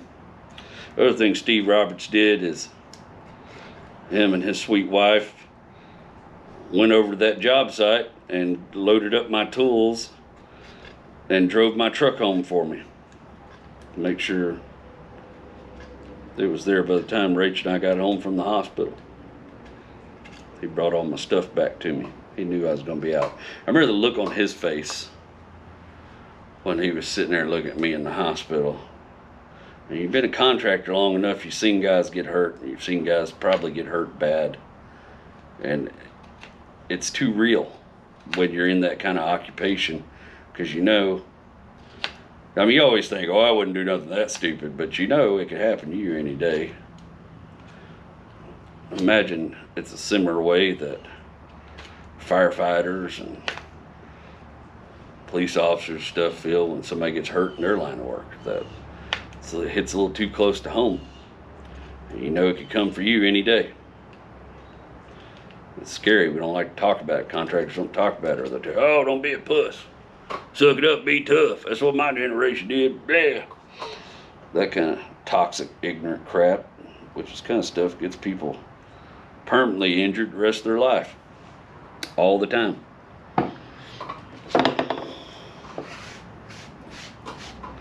But Steve Roberts loaded up Jimmy, put the tools in it, brought it back to the house for me. And Conroe General, this doctor, old Doc Hollywood, this jackass, This doctor comes there, he goes, yeah, you got this scalp laceration, I'm just gonna staple it back together. I'm telling you, Doc Hollywood, he didn't have on sunglasses, but he had a haircut like that, who's that dude from Sister Wives, that Corey Brown or whatever his name, that fruity blonde haircut? That's what this doctor looked like. I didn't trust this fool. And he said, I'd like to give you a painkiller before I do. I said, no, sir, I don't take painkillers because I had a problem with them and I quit them. In December 2012, I don't take painkillers no more. I lived my life without them. They scared me. They'd got a hold of me, and I told y'all, it was one of the hardest things I ever did was get off that mess. I wasn't going to take no painkillers, but I was in more pain than I ever been in my life. But the only thing that wasn't hurt was my back. But I remember originally thinking that pop sound was my back breaking. And that doctor come in there and he picked up what looked like a T50 stapler gun. I'm not 100% sure it wasn't. This is Conroe. But a big old metal T50 staple gun. He said, all right, well, I got to start. They did just a little bit of local anesthetic. You know that only does so much. He said, I'm just going to. They didn't even cut my hair. I had long hair at the time. They could have cut. I didn't give a crap if they shaved my head. My head came apart. I needed it fixed. But they didn't even cut my hair or shave my head or anything. He just they cleaned it up and he laid that piece of scalp down. And I was like, I'm going to tough it through this. And he had me bend over this way and I could barely move. I couldn't move. All this was jacked up. The whole left side of my body was broke. It was like I had an immediate stroke by concrete. And I was like, I'm going to tough this out. And the kids, Rachel were sitting right outside the room. Maybe they were in the room. I don't even remember. But he put that first staple in me and I went, oh my God, I can't do this. And I don't know how we got through 17 staples in my head, but he, God,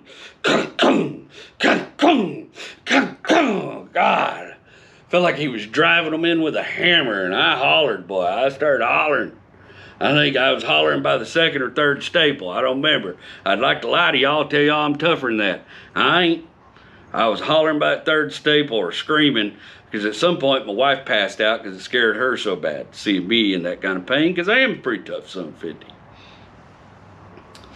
They stapled my head back together and wheeled me out in a wheelchair and dumped me in her car so she could take me home and figure out what to do with me. And there was a wild night, right? We get home, it's July 9th.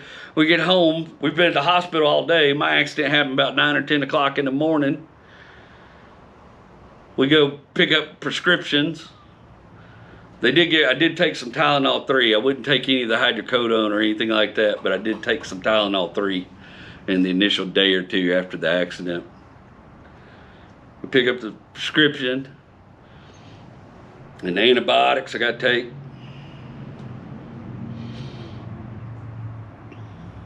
And we go head back to the house, and we get to the house, I can't walk. We don't know how to get me in the house. I'm not a little man, you know. My wife's tough, but I'm not a little man. We don't know how to get my big ass from the driveway into the house. And we had this old office chair. So Rachel went and got that office chair, and we wrestled me out of the truck by ourselves while the kids watched, and got me in that office chair and rolled it to the front door. And then I had to stand on one leg and hang on to the door while she got the office chair in the door, and then kind of fall into the office chair so she could wheel me back there to the bedroom. And we realized at that point the air conditioner wasn't working. And I was like, what the hell? And I knew my compressor had been a little rough, and I had this old AC man named Mr. Kent. He owned a business called Kent AC up there in Montgomery County. And Mr. Kent, one of my favorite, I love Mr. Kent. Oh, Mr. Kent was a cool dude. Mr. Kent passed on, like everybody I love. No, Mr. Kent passed on, but Mr. Kent was funny. He had some story. Him and his helper, he always called everybody Craig. And it had something to do with some story about his mom having dementia, and she started calling everybody by his brother's name or something when she got dementia. And so Mr. Kent always said, I'm going to call everybody Craig. That way if I start getting dementia, nobody's going to know. He's cool. He's kind of a little hippie, Get biker dude. He was into his Harley Davidson. He had a little farm. He's one of the best AC guys I ever met in my life, and he did a lot of work when we do foundation jobs and jobs on the property where we had to move air conditioning units. I'd hire Mr. Kent to come out and unhook everything, and then he'd put everything back together, resolder everything up, get the AC going again. I didn't know what to do. I told Ray, I said, give me my phone. I called Mr. Kent. I said, Mr. Kent, I was in a terrible accident today. But I got home and that compressor is blown up in the backyard. There's pieces of it scattered across the backyard. He said, I'll be over there in the morning. I'll be there about 8 a.m. I can't do anything tonight. I was like, no, I wouldn't. I certainly wasn't expecting that. He said, I'll be there at 8 o'clock in the morning. Don't you worry about it. And I said, well, I ain't got a bunch of money right now, Mr. Kent. He said, we'll figure it out. Don't you worry. My wife, of course, called my father and my sister and everybody, letting everybody know what happened. And my real good friend, at the time I had a real good buddy that worked for me, Terry Smart Jr., best drywall man you ever met in your life. Terry Smart Jr., fine drywall man, a good hand. I like old Terry Smart Jr. His dad had a painting company. Terry Smart Sr. had a painting company, and they lived in the same neighborhood. Terry Smart Jr. called his dad, said, hey, their AC's out, Jerry's been in this terrible accident. And his dad showed up with about 20 fans they used for air moving around their paint jobs, and set up fans all around the house just to keep us cool for the night. And I drifted off into a trauma-induced sleep at some point. I literally couldn't get up. I couldn't go to the bathroom. You know, when the person you love, the person that you do sexy time with, your girl, you know, you won. Now all of a sudden she's having to bring me a jar to pee in. And thankfully they shot me up with so much crap I didn't have to poop for a couple of days. But it's things you don't think about when you say that in sickness and health crap. You don't think about that crap. And next thing you know, you're laid up in bed, and the person you like to see naked the most is having to hold a jar for you to lay on your side and pee in like an invalid. I was jacked up. They say you can't keep a hard-working man down. You can if you drop him off a roof. I've been dropped unceremoniously off his roof. And the coolest thing was the next morning. This is a really cool story about Mr. Kent, show you his character. Mr. Kent next morning showed up 8 o'clock with a new air conditioner compressor. He's going to do all the work. It's going to be about $2,000, which wasn't a bad price for that size of unit and time period. It was a real fair price. He's basically doing it at cost. I was just paying for the compressor mostly and the freons. And that was a real magnanimous thing for Mr. Kent to do. At the same time, my father knew we were kind of struggling at the time because I just quit my job and stuff, and my father offered to pay for the air conditioner, which was a very kind and magnanimous gesture. He wired us the money so that we could pay Mr. Kent, and I wouldn't have to do a payment plan with Mr. Kent and, you know, pay interest and stuff like that. Though I know Mr. Kent would have treated me right. Steve brings my truck back. Mr. Kent shows up the next morning and starts installing that air conditioner. And I had Rachel help me get in the office chair so she could wheel me to the front door so I could talk to Mr. Kent a little while. And maybe I think he came in the bedroom and visited with me while I was still laid up in the bed. But when I tell you I was out of it, I was just in pain, you know. Great, you're not taking painkillers. Great, look at you, Mr. Sobriety. Cool, but the pain's still there. Oh, I was jacked up. And Tylenol 3 just don't really scratch at pain, you know. It's just codeine. And on top of that, codeine jacks my stomach all up and everything. So I didn't like taking that mess. I didn't really take very much of it. And probably wallowing in some self-pity. I remember feeling like I had just screwed up everything for me and my family. Like I had this big opportunity to start afresh and new, and I just screwed all that up. I was feeling sad about that. Then here Mr. Kent was, my dad was, and Terry Smart Sr. and Terry Smart Jr. leaning in for me. I remember Mr. Kent got done putting the air conditioning unit in, got it all set up, jumped up in the attic, got everything working. And then Mr. Kent asked Rachel if he could go in the garage and use the water hose. And she's like, yeah, whatever you need. She opened the garage for him, and all of a sudden we heard a lawnmower crack up. And Mr. Kent had done cranked my lawnmower up, and he had his helper out there mowing my yard. And he was weed eating.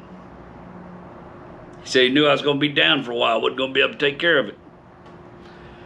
And a man mowed my yard, and there's like, I don't know if some of you are religious or not, but there's this, my church didn't do it, but I knew of churches that did this when I was growing up. They do this thing, this foot washing ceremony. It's about providing service to others, and it's supposed to teach you humility and how to provide. And here's Mr. Kent's out there mowing my yard, weed eating my yard, him and his helper. He's got other jobs to go do.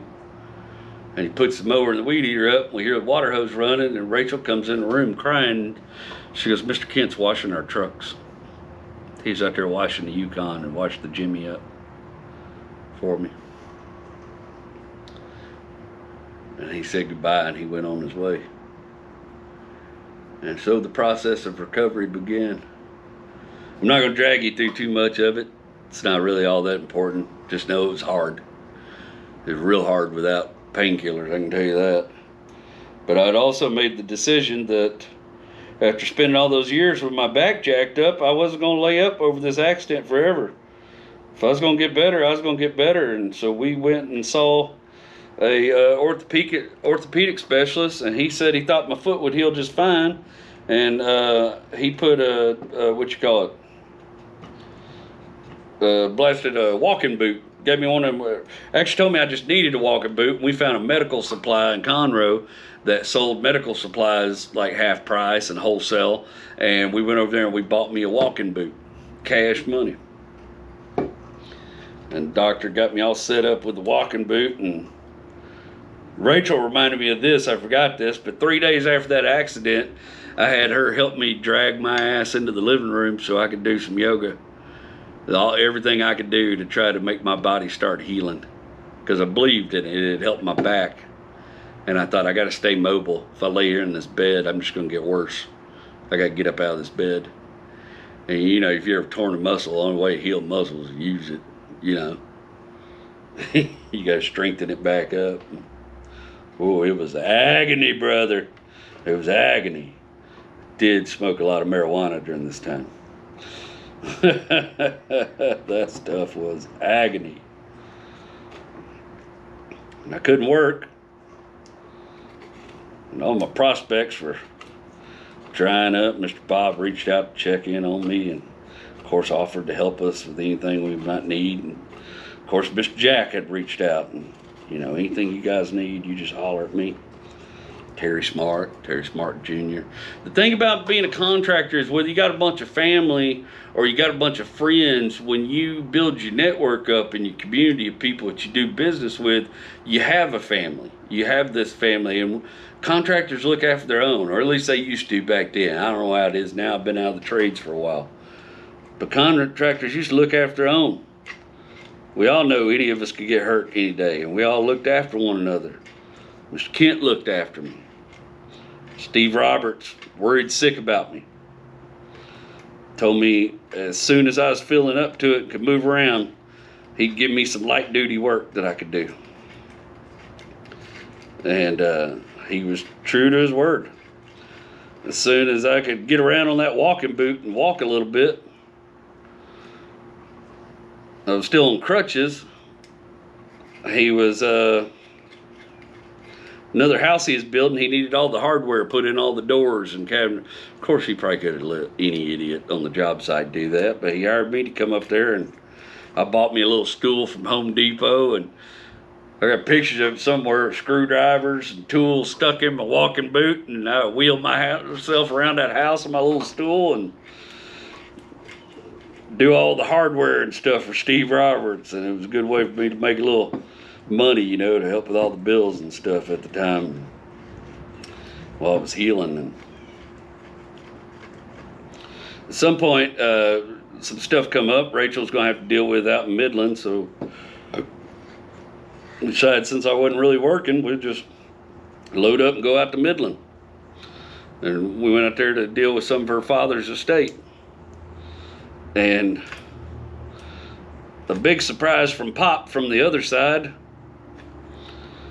Pop had started some job with a water company, and had opted for some kind of insurance with them. And they paid out. And when none of us knew, Rachel, nobody knew he had it. And all of a sudden, she gets this check to take care of things. And the money came right when we needed it, because, I wasn't working. And we ended up staying out in Midland at her mom's house for a while. Well, so she could kind of take care of some stuff surrounding his belongings and property and his apartment and all that good stuff. And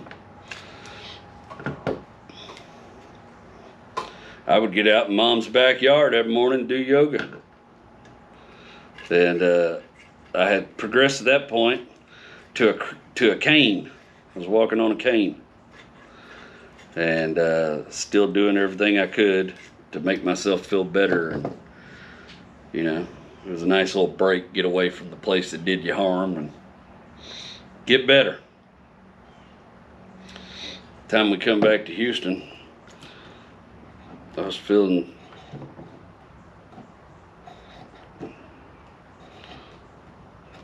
like maybe I was gonna make it through this thing, The pec was slow to heal.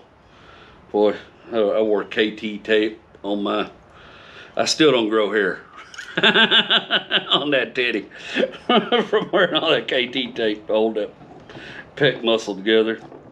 And I don't know if you ever torn a groin muscle, but you tear your groin muscle, you sneeze, it feels like your whole insides is coming apart. Ooh, that's the worst I ever felt in my life. I was never so happy as the first time I farted and it didn't feel like my whole back was coming apart.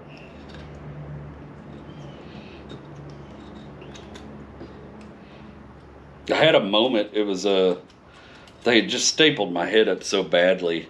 Rachel cleaned up all the staples and cleaned it up right and everything and doctored me up better. And then when we got to my real doctor, Dr. Andy, my go-to, God helped me get off the pain meds. Dr. Andy is like, he offered Rachel a job. He's like, boy, you want to come to work here?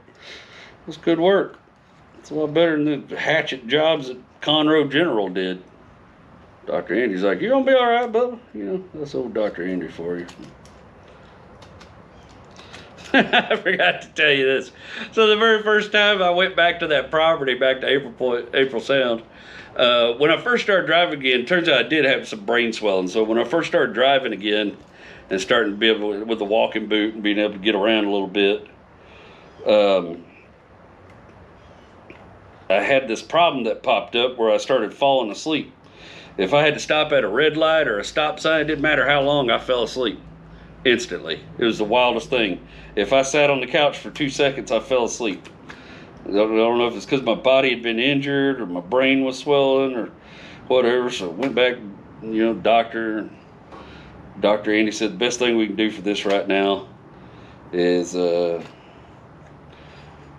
don't need to drive, but you need to keep a diary, and every time this happens for the next 3 or 4 days, I need you to write it down. And so I hired old Corey, a young man that worked for me, to drive me around. And Corey would drive me around to look at jobs and bid on stuff and kind of figure out, what the next state of mind where I was going to be doing.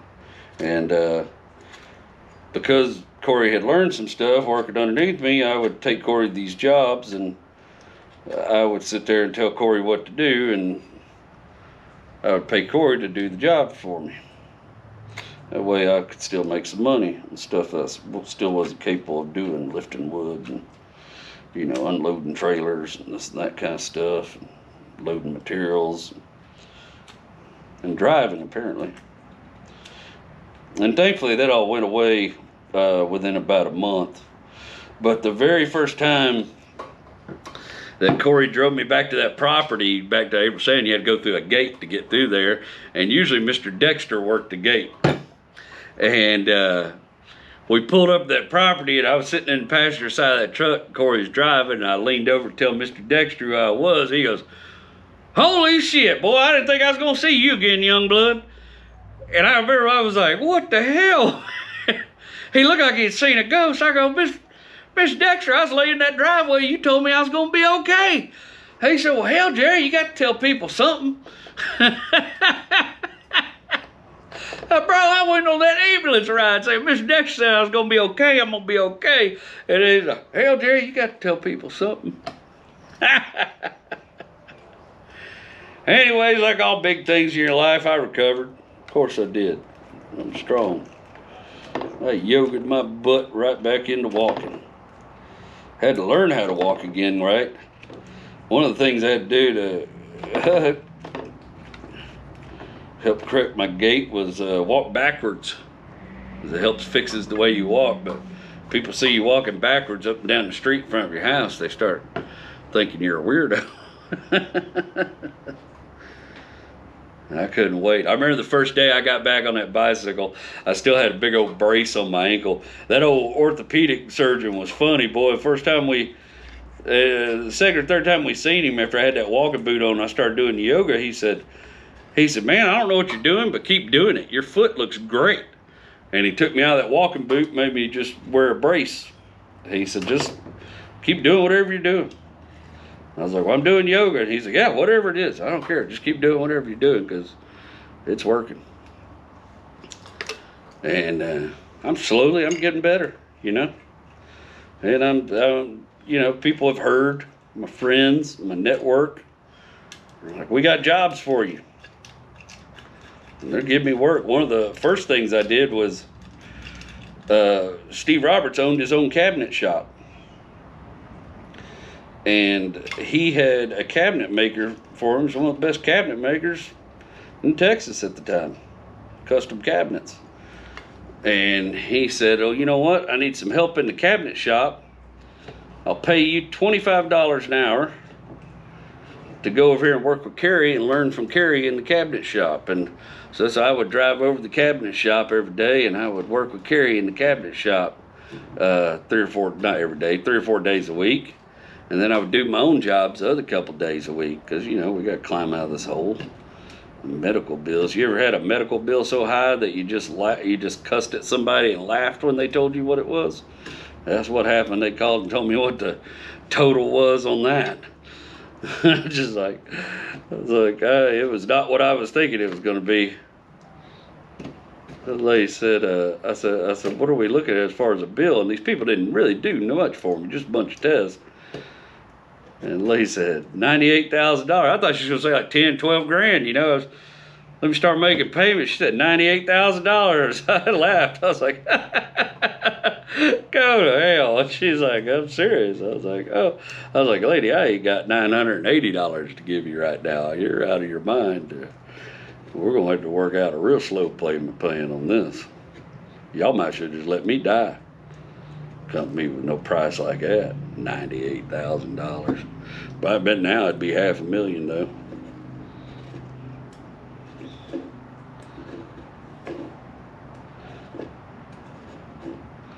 But my friends were coming through for me. We were getting some work. We got busy, and a lot of things happened after this. I'm not gonna. Some of them have things to do with other stuff, and I started doing a bunch of work for this company called Channel View Investments. They owned some strip centers and big parking lots and stuff like that. And I had been doing a bunch of concrete work, so I started tackling a lot of their concrete work, fixing parking lots, and hired me a little crew of ragtag Montgomery County 21-year-olds to shovel concrete and help me do concrete jobs.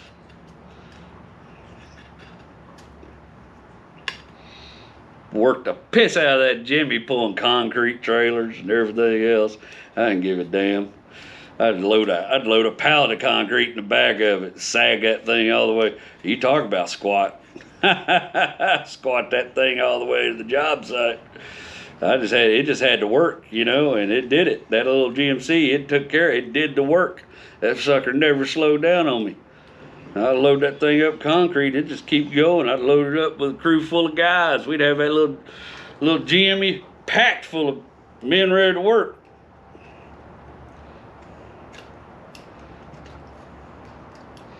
Old Tom Fung was the guy over.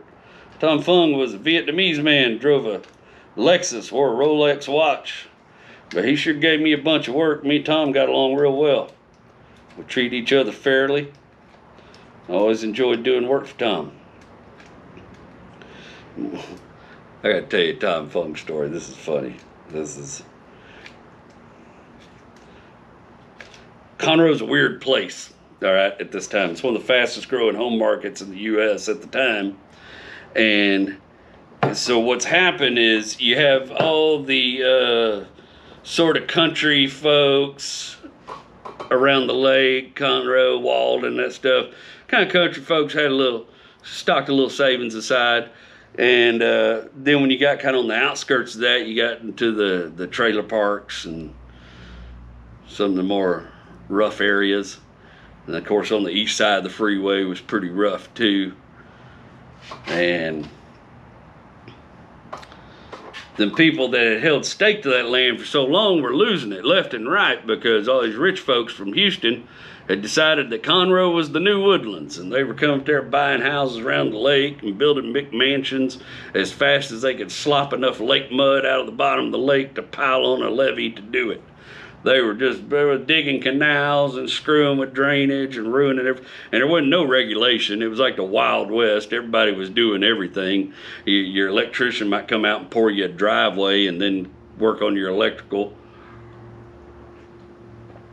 Weren't no permits, any of that mess going on, not for the most part, unless you were just like seriously building new houses in a new neighborhood. But even then, nobody was really taking care of business on that end of it. And that's why you have so many failed subdivisions and so many foundation problems and poor home building out there. I made a crack a while back about how your builder used to be in the oil field, but that was one of the times when the oil field crashed, and every dude had been working in the oil field decided he liked driving big trucks and having a bunch of money, decided he's going to be a home builder because his daddy built a home. Maybe he's going to learn it by osmosis or something, you know. So there's a bunch of those fly-by-night builders running around causing all kind of havoc. Plenty of foundation work, plenty of concrete work. And Tom Fung, boy, he had this big old shopping center up there in Montgomery County.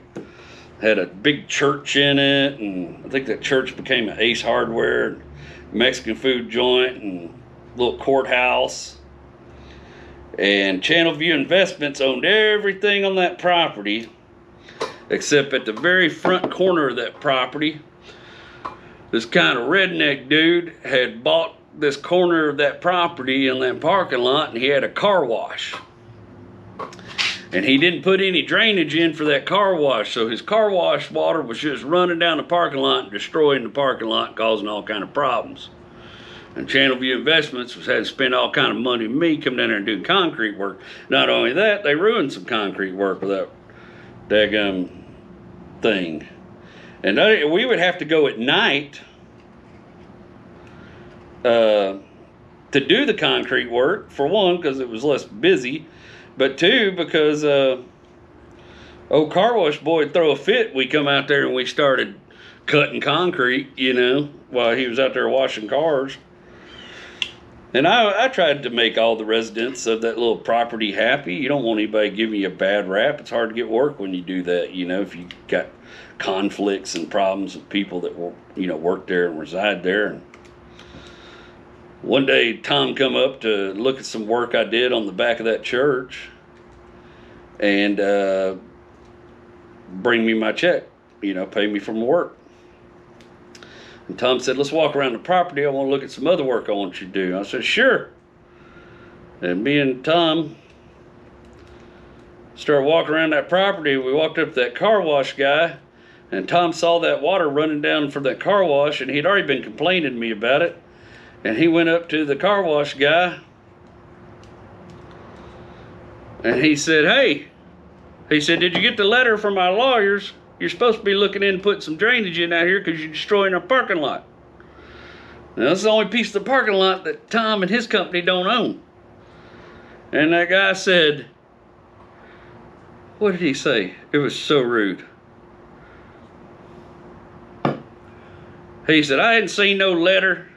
Yeah, I can give a crap if you do send me a letter. That's for my lawyer. I ain't worried about it. And Tom's like, you should read the letter. And Tom had a very broken English accent. I'm not going to imitate it because that's just not right. But he had a very broken English accent. And Tom starts, he gets mad. He says, you better read that letter because we're going to have to do something about this. And that guy goes, that big old redneck there goes, hold up there, chop, chop. And when he said chop chop, I thought Tom's head was going to explode. I wanted to be anywhere else but right there. And Tom lets loose on this dude. Mind you, I'm walking around with this dude waiting for my check. Tom's railing this dude. You stupid piece of shit.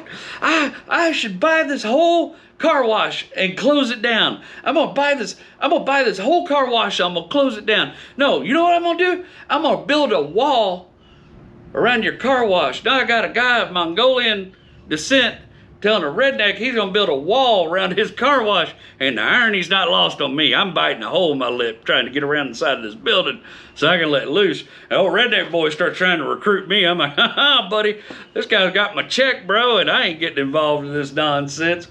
And they're just railing each other. So I just say, screw it, I'm gonna walk off to the side here. And Tom, the old redneck dude walks off in the shop, and Tom's walking down and we're walking down. We got to walk down this long alley, and the whole way I'm like, I cannot believe what the hell just happened. But not only that, I just heard a Vietnamese dude tell somebody he's gonna build a wall around their place, and that's just making me laugh, And I'm trying not to because I need to get my check. And Tom gets down there and writes my check, and he's like, I'm gonna buy that car wash. I'm gonna close it down. I'm gonna buy that car wash. I'm gonna bulldoze the whole thing. So I was like, here you go, Tom. And you get ready to build that wall, you holler at me because I'm a pretty good wall builder.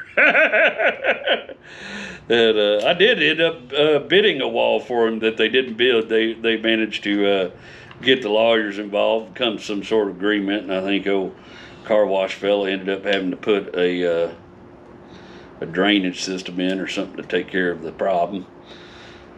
But whoo, good times. I worked that GMC to death, providing for my family, and that truck did it. The truck did every job. My employees drove that truck. Everybody used that truck. By then, I think the truck permanently smelled like Whataburger and ass. And I still loved it. Couldn't have convinced me there was any better machine for what I was doing. And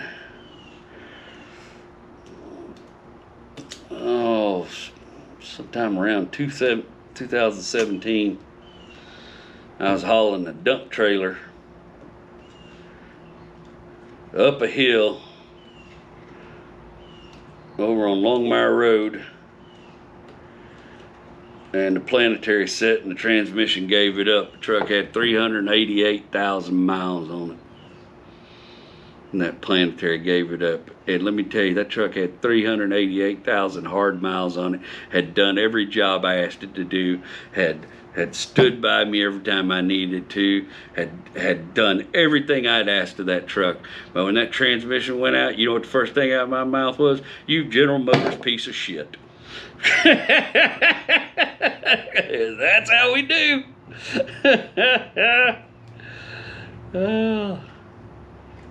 The truck sat in my driveway for a little while, and I bought another truck in the meantime, the LB7.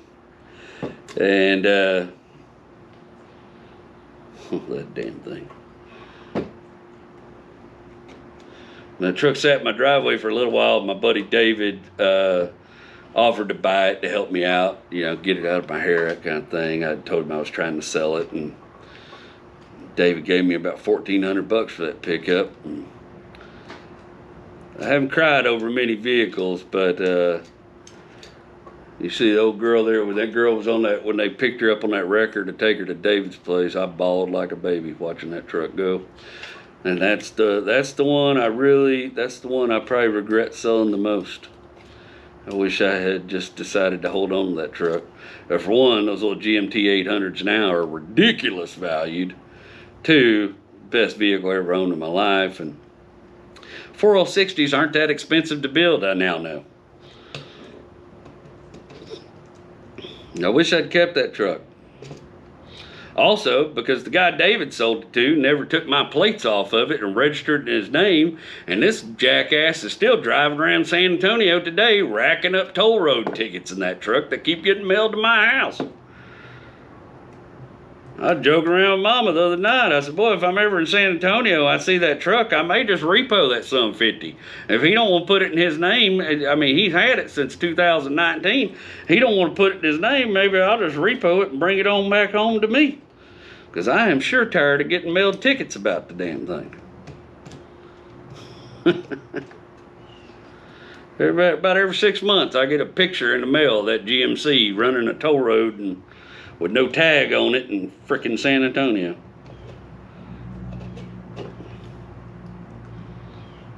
So whoever you are, driving my little pickup around, if you walk outside your house one morning, it ain't there, you walk outside the nightclub one night, or you walk outside the beer store, I still got a set of keys to it.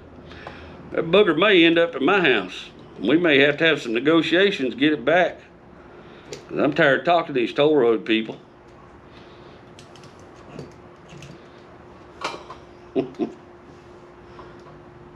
Now, as far as we're going to go today, there's other things we can talk about. We're not going to get no deeper into it.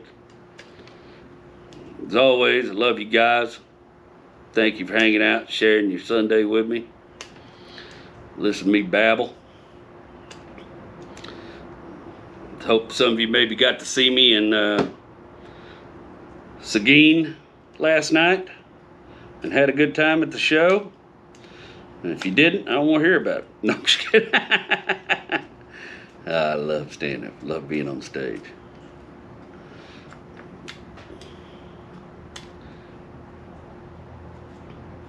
Next week we're gonna take a turn. We're gonna go a different direction. I told y'all when I started this podcast, it wouldn't always be cars or vehicles. Sometimes it'd just be mechanical things that interest me.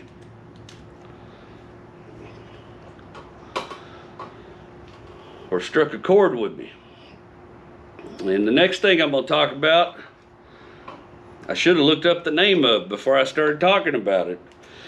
But it's a Navy boat that I was exposed to on my first overseas military entertainment tour in Kuwait.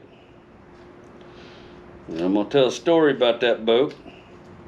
And we're going to talk about who makes those boats, because it's pretty interesting. And we're going to talk about how powerful and strong those boats are. And we're going to talk about one of my first grand adventures overseas. We're going to go to 2007. We're going to go to Iraq in 2007 and Kuwait in 2007 and Houston for a little bit in 2007. We're going to talk about one of the best men I've known in my life. One of my closest friends. And I hope you'll be around for that, and hopefully I have some more news to share with you about the Super Beetle and my plans for it. I couldn't wait to tell y'all about that.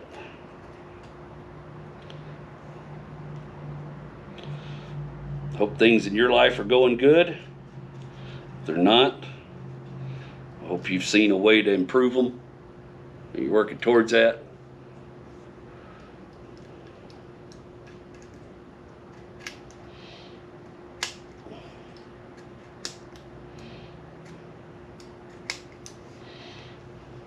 And if you got some back problems, maybe give yoga a try. And if you get hurt really bad,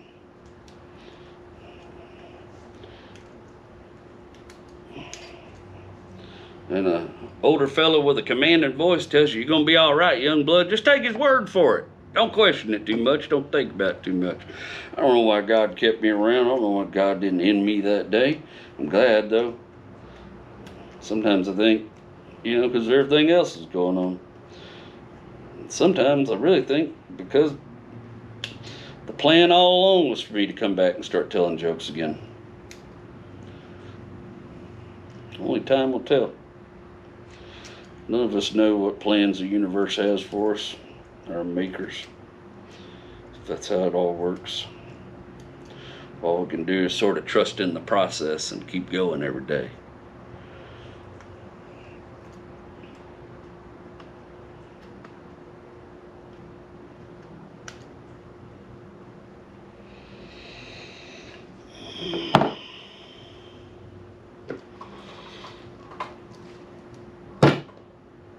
That was done. We'll cut that out. Maybe we won't. Everything.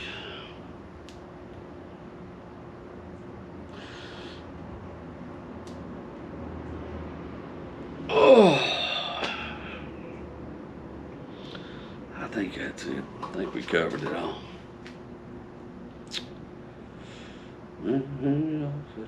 Quarter times, past the time, and quarter times till 10. My friend, please don't confront me with my failures. I'm aware of it.